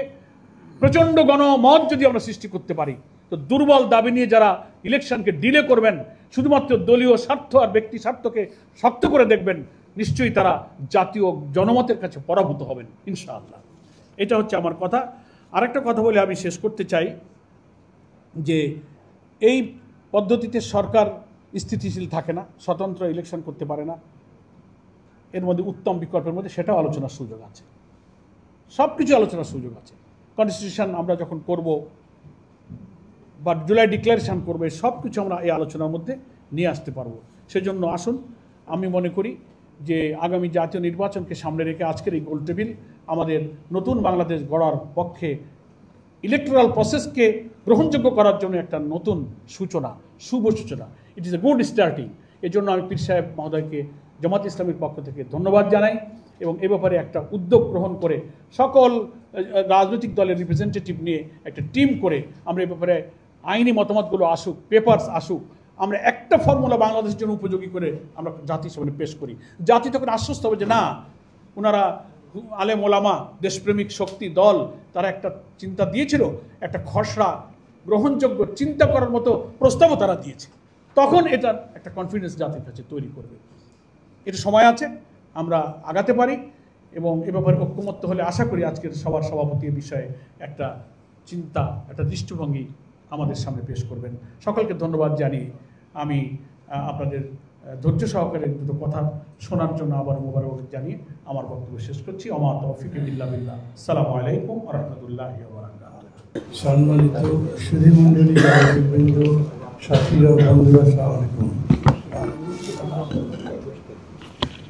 আমি প্রথমেই শ্রদ্ধেয় পীর সাহেবকে একটা ধন্যবাদ জানাচ্ছি এইরকম একটা গোল টেবিল বৈঠকের আলোচনা সংগঠন করবার জন্যে। আমাকে আকন্দ ভাই খুব আন্তরিকভাবে বলেছিলেন এখানে আসতে, তাও পরপর 3 দিন।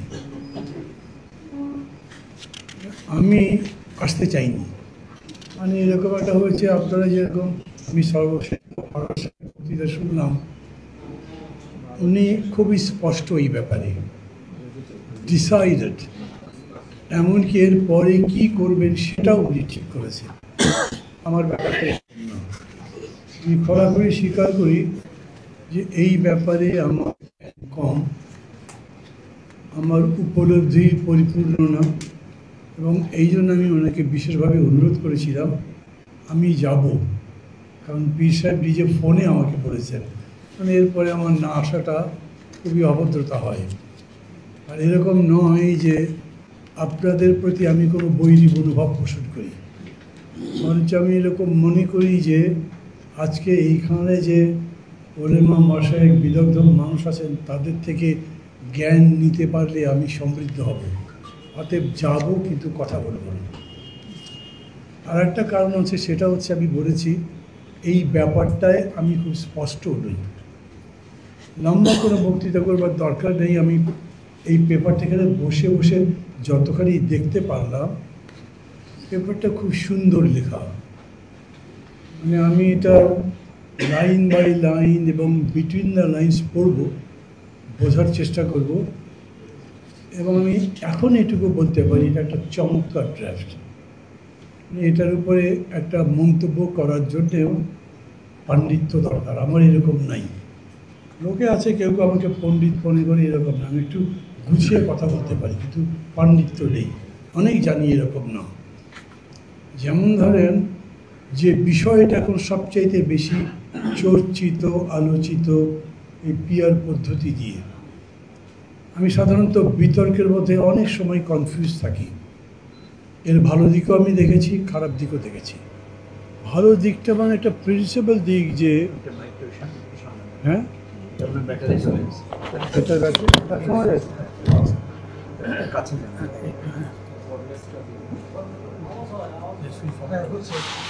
আমার বেশিক্ষণ লাগবে না।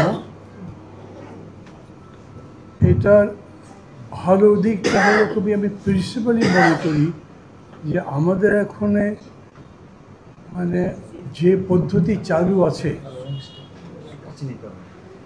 যে পদ্ধতি এখন চালু আছে আমাদের দেশে ভোটের, ফার্স্ট পাস দি পোস্ট, এইটার রেজাল্ট হলো উইনার টেক্স অল। এইটার একটা রেমেডি লাগবেই। আর একটা হচ্ছে যে এই পদ্ধতিতে ভোট যদি হয় তাহলে তার মধ্যে অনেক কারচুপিতে দিচ্ছি করা যায়, কোয়ালিটি জাজ করা যায় না খুব ভালো করে, দলবাজিটা বেশি হয়। পুরা দেশের আমাদের যে কোনো দলের যে প্রার্থীতা দিই সেটা সম্পর্কে সব মানুষের ওরাই যেটুকু দেখেছি এরকম হয়েছে যে বহু জায়গাতে এটা ইন্ট্রোডিউস করতে গিয়ে পারেনি, তাতে তাদের পদ্ধতির ক্ষতি হয়েছে। আপনারা আকদয় একটা বই আমাকে দিয়েছেন, সেটাও আমি যতদূর সম্ভব পড়ে দেখেছি। আমি হলাম কীরকম, যদি এরকম করে বলেন যে একটা আছে পিয়ারের পক্ষে, একটা পিয়ারের বিপক্ষে, তা আমি কিন্তু ঠিক এই দিকেও পুরোপুরি নই, এদিকেও পুরোপুরি নই, মাঝামাঝি। কারণ আমাদের প্রস্তাবটা হচ্ছে আমরা ডেফিনেটলি আপার হাউস যদি হয় তাইলে সেখানে পিয়ারটা চাই। সেটা চাই এই কারণে যে সেক্ষেত্রে লোয়ার হাউসের একটা কন্ট্রোল হয়। এখন ভবিষ্যতের প্রশ্নে আমি দেখলাম লেখার মধ্যেও আছে খানিকটা, একদম ডাইরেক্টলি না বললেও, আর মানুষও মনে করে রাজনৈতিক বলা হচ্ছে সেটা পরে বলা হবে, গ্যারান্টি কী? সেখানে আমার মনে হয় এই অভ্যুত্থান যে চেতনার জাগরণ ঘটিয়েছে, এইটা আসলেই একভাবে অ্যামেজিং বলি আমি। 1 বছর পরেও এই চেতনা ঠিক সেই রকম করেই আছে। এটা এমনকি স্বাধীনতা যুদ্ধের পরেও হয়নি। খুব অল্প দিনের মধ্যেই এগুলো নিয়ে অনেক কথাবার্তা শুরু হয়েছিল, দেখেছি আমরা। আর এই বিষয়ে এখন তো আছেই, আমার কাছে মনে হচ্ছে যেভাবে রাজনৈতিক শক্তি সামাজিক শক্তি এটাকে আঁকড়ে ধরেছে, এই চেতনা আগামী দিনেও জাগরুক থাকবে। ফলে আমি খুব মানে খোলাখুলি বলি, আমার ভুল হলে ভুল। আমি মনে করি যারাই ক্ষমতায় যাবেন তারা এখনকার প্রদত্ত অঙ্গীকারের প্রতি কিংবা জুলাইয়ের যে আকাঙ্ক্ষা জনগণের মধ্যে তৈরি হয়েছে সেটার প্রতি বুড়ো আঙুল দেখে চলে যেতে পারবেন না, তাদেরকে এগুলো আনসার করতে হবে। এই জন্য কী কী হতে পারে। আর বাংলাদেশ তো এমনি একটু পিকুলিয়ার দেশ, আমাদের সাথে যদি আপনি এখন ভিয়েতনামের তুলনা করেন, এই সিস্টেমে ইলেকশন হয়েছে মূলত সরকার গঠনের জন্যে, তাদের রকম চিন্তা অন্যরকম, এবং বেশিরভাগ ক্ষেত্রে এটা ইললজিক্যাল। আমি গ্রামে ধরেন আমার লোকজনের সাথে কিছু কথাবার্তা বলে দেখেছি, তারা মানে প্রথম তাদের বিষয় হচ্ছে কাকে ভোট দেবো তাই জানতে পারবো না, এটা কেমন? আমি এটা বিতর্কের জন্য তুলছি না, বা এটাই যে একটা ভুল তাও বলছি না, কিন্তু এই যে মানুষকে অভ্যস্ত করিয়ে নেবার জন্যে যে সবাই দরকার, সেই বিবেচনায় আমরা কথাটা এখন এরকম করে বলছি যে এই টার্মে আমরা এটাকে সমর্থন করবো না, বক্তব্য দেবো না। সে কথা হচ্ছে আমার মাঝে মাঝে মনে হয় এটি কি প্রোক্লামেশন নাকি জুলাই ডিক্লারেশন নাকি একটা ন্যাশনাল কনসেনসাস তার ডিক্লারেশন, এটা কোন দিকে যাচ্ছে তা পরিষ্কার নয়। মানে সমস্ত হিস্টোরিক্যাল ইভেন্ট যখন হয়েছে তখন ওই ইভেন্টের প্রোজ অ্যান্ড কনস সবাই দেখেছে, ভালো মন্দ কেন হলো, এর ভবিষ্যৎ কী, সম্ভাবনা কী, সেই হিসেবে একটা ঘোষণা আসে। সেটা আপনি এখন আমেরিকান ওয়ার অফ ইন্ডিপেন্ডেন্সের ডিক্লারেশন বলেন, বাংলাদেশের স্বাধীনতা যুদ্ধ বলেন, মাগনা কার্টা বলেন। আমাদের এখানে জুলাই যখন হয়েছে বা অগাস্ট যখন হয়েছে সমগ্র জাতি ঐক্যবদ্ধ ছিল। এখন 1 বছরের মধ্যে অ্যাপার্ট, এবং আমরা আলাদা হয়েছি এরকম যেরকম করেই বলেন, যত ভালো ভাষায় পরিচিত ভাষায় বলি না কেন, তারপরেও আমরা এখন শক্তি প্রদর্শনের চিন্তা করছি। আমার পক্ষে বেশি শক্তি, তার পক্ষে নয়, এবং আমি বড় আমি ছোট উনি বড়, এটাও কোনো কথা নয়। এরকম একটা প্রতিযোগিতা এসছে। মানে একটা কথা তো বলাই যায় যে অভ্যুত্থানের পরে, তার বিজয়ের পরে ইত্যাদি যখন কথাবার্তা হয়েছে, কোনো দল বলেছে এটার পেছনে আমাদের নেতৃত্বের অনেকেও নাড়াতে পারেননি, তার মানে নেতৃত্বের প্রতিযোগিতা আছে। আমি খুব শিওর না একেবারে এইভাবে যদি এই যে চর্চাটা এখন হচ্ছে ঐক্যবদ্ধ কমিশন, যেটা মেইনলি এই 166টা প্রস্তাবনার উপরে, এটার উপরে যত দূর ঐক্যবদ্ধ হবে তার ভিত্তিতে হবে। ওইটাকে আর যাই বলেন একটা জাতীয় সড়ক বলতে পারবেন, কিন্তু জুলাই ডিক্লারেশন বা ইনসারেকশনের এই অভ্যুত্থানের ডিক্লারেশন বলা যাবে বলে আমার মনে হয় না। আমি যদি কোনো আপনাদের আঘাত করে থাকি, ভুল বলে থাকি, নিজ বলে ক্ষমা করে দেবেন। সবাই ভালো থাকবেন। আল্লাহ হাফিজ। অসংখ্য ধন্যবাদ জননেতা মাহমুদুর রহমান মান্না চমৎকার আলোচনার জন্য। আজকে সকাল 10টা থেকে এখানে এই নির্বাচন পদ্ধতি বিষয় নিয়ে আলোচনা হয়েছে মূলত, আর এখানে 15টা উল্লেখযোগ্য বাংলাদেশের প্রতিনিধিত্বশীল রাজনৈতিক দলের প্রতিনিধি উপস্থিত ছিলেন, এবং এর বাইরেও বিভিন্ন বিশ্ববিদ্যালয়ের শিক্ষক, বিশ্লেষক, গবেষকরা ছিলেন, এবং রাজনৈতিক বিশ্লেষকগণ ছিলেন স্পেশাল, এবং বিভিন্ন আইনজীবীরাও ছিলেন। প্রায় 30 জন আলোচক এখানে এই বিষয়ের উপর আলোচনা করেছেন, এবং এখানে প্রায় সকল আলোচকই এই নির্বাচন পদ্ধতি, বিশেষ করে সংখ্যানুপাতিক পিয়ার পদ্ধতির ব্যাপারে সবাই এই পিয়ার পদ্ধতির চেতনাটাকে গ্রহণ করেছেন। এখন ইমপ্লিমেন্ট কিভাবে হবে এই নিয়েই হয়তো কিছুটা মতপার্থক্য আছে, কিন্তু বেসিক পিয়ার পদ্ধতির ব্যাপারে কারো তেমন কোনো এখানে দ্বিমত উঠে আসে নাই। আর বর্তমান নির্বাচন ব্যবস্থা যে পরিবর্তন হওয়া দরকার, সংস্কার হওয়া দরকার, এ ব্যাপারে কারো কোনো দ্বিমত নেই। তো এই বিষয়টা আমাদের এখানে যারা রাজনৈতিক নেতৃবৃন্দ রয়েছেন, আমাদের আলহামদুলিল্লাহ এই বিষয়ে আরো প্রস্তাব এসেছে। সামনে আরো কিভাবে জনমত তৈরি করা যায় এবং কিভাবে এটাকে আরো জনগণের কাছাকাছি নিয়ে যাওয়া যায়, এ ব্যাপারে আরো প্রোগ্রামের ব্যাপারে এখানে পরামর্শ এসেছে। রাজনৈতিক নেতৃবৃন্দ এখানে যারা এসেছেন, আমরা আরো ক্লোজলি এ নিয়ে কথাবার্তা বলবো। সামনে আরো কিভাবে আমাদের বাংলাদেশের নির্বাচন পদ্ধতিটা যাতে গ্রহণযোগ্য হয় এবং নির্বাচনের মধ্য দিয়ে যাতে একটি কাঙ্ক্ষিত সরকার আমাদের সামনে আসে এবং কার্যকর পার্লামেন্ট গঠিত হয়, পার্লামেন্টের সৎ লোক, ভালো লোক, যোগ্য লোক কিভাবে নির্বাচিত হতে পারে, এই বিষয় নিয়ে আমরা আশা করি রাজনৈতিক নেতৃবৃন্দ সামনে আরো কথাবার্তা বলবেন, আলোচনা হবে।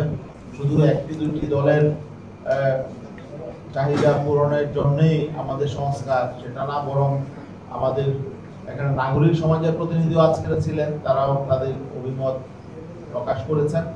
সবারই চিন্তা হলো সংস্কার প্রয়োজন এবং আমাদের বিগত 53 বছর যে রাজনীতি চলেছে, এই রাজনীতি অবস্থা সামনে আমরা দেখতে চাই না। এ ব্যাপারে আমাদের সবার মত এক। বাকি এটা কিভাবে সকলে মিলে আমরা এটাকে ইমপ্লিমেন্ট করতে পারি, বাস্তবায়ন করতে পারি, এ নিয়ে হয়তো আরো আলাপ আলোচনার প্রয়োজন রয়েছে। এবং আরেকটা বিষয় যেখানে যেটা উঠে এসেছে যে আমরা বিভিন্ন মত থাকতে পারে, কিন্তু কাছাকাছি আসার জন্য সবাইকেই ছাড়ের মানসিকতা থাকতে হবে। তো এখন সর্বশেষ এই আজকে এখানে অনেক অনেক আলোচক আসলে একটু বিলম্ব করে এসেছেন। আমরা আমরা আমরা পেশ করছি, দুঃখ প্রকাশ করছি যে আমরা আমাদের প্রোগ্রাম ছিল 1টা পর্যন্ত, এখন 2টা বেজে গেছে। আমরা সবাইকে আলোচনার সুযোগ দিতে পারি নাই, এই জন্য আমরা দুঃখ প্রকাশ করছি। এখানে আমাদের আন্তর্জাতিক কাজী হাবিবুল্লাহ বেলাল হিসাব আছেন, আরো কয়েকটি রাজনৈতিক দলের প্রতিনিধি আছেন এবং কয়েকটি বিশ্ববিদ্যালয়ের প্রতিনিধিরাও আছেন, শিক্ষাবিদ আছেন। তাদেরকে আমরা আসলে সময় স্বল্পতার কারণে আমরা সুযোগ দিতে পারি নাই, এই জন্য আমরা দুঃখ প্রকাশ করছি। সামনে ইনশাল্লাহ আমরা এই বিষয়ে আরো আলোচনা করব, আরো প্রোগ্রাম হবে ইনশাল্লাহ। আজকে যারা উপস্থিত হয়েছেন সবাইকে আন্তরিক মোবারকবাদ, ধন্যবাদ।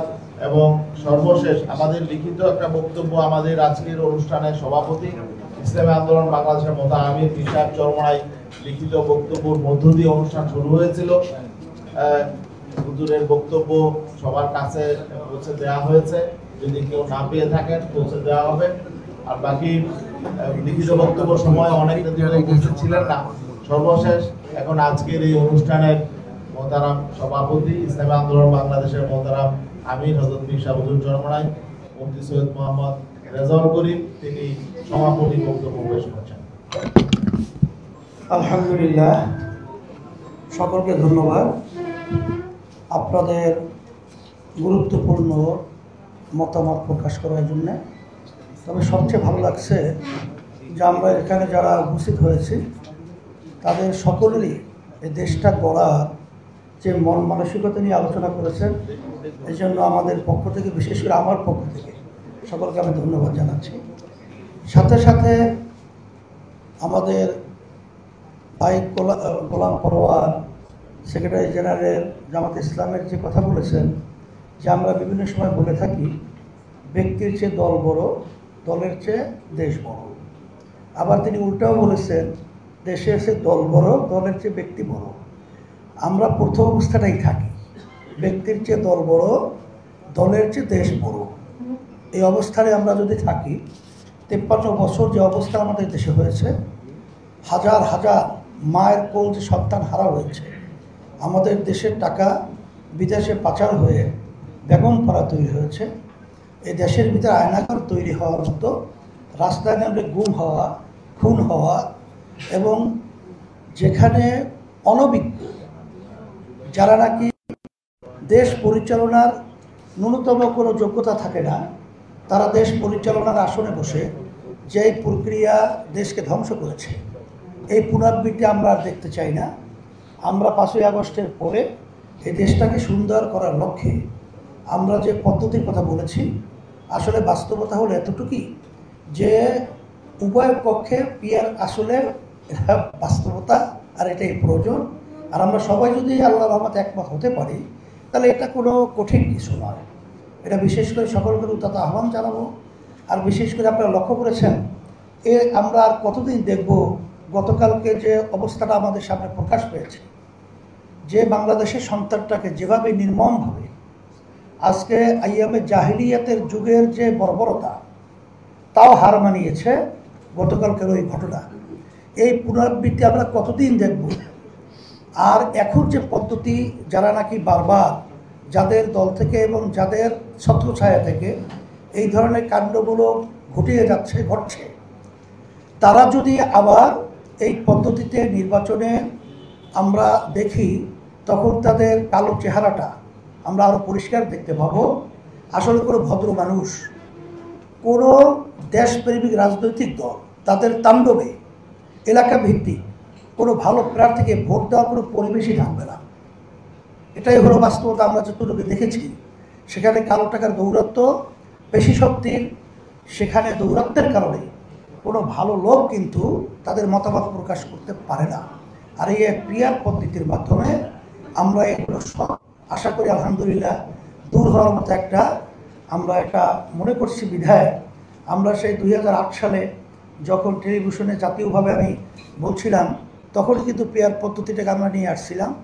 আর সেই ধারাবাহিকতা আমরা বলে আসছি আমরা যা দেশ গড়া মানবতার কল্যাণের জন্যে এবং আমরা যারা নাকি এই দেশটাকে ভালোবাসি আমি সকল উদাত্ত আহ্বান জানাবো, আসেন আমরা সবাই একাকার হয়ে ব্যক্তির চেয়ে দল বড়, দলের চেয়ে দেশ বড়, এইটাকে আমরা সামনে রেখে আমরা আলোচনাটা সুন্দরভাবে চলমান রাখতে পারি এবং দেশ গড়ার সেই মানসিকতায় আমরা কাজ করতে পারি। আল্লাহ আমাকে এবং আল্লাহ সকলকে তৌফিক দান করুক।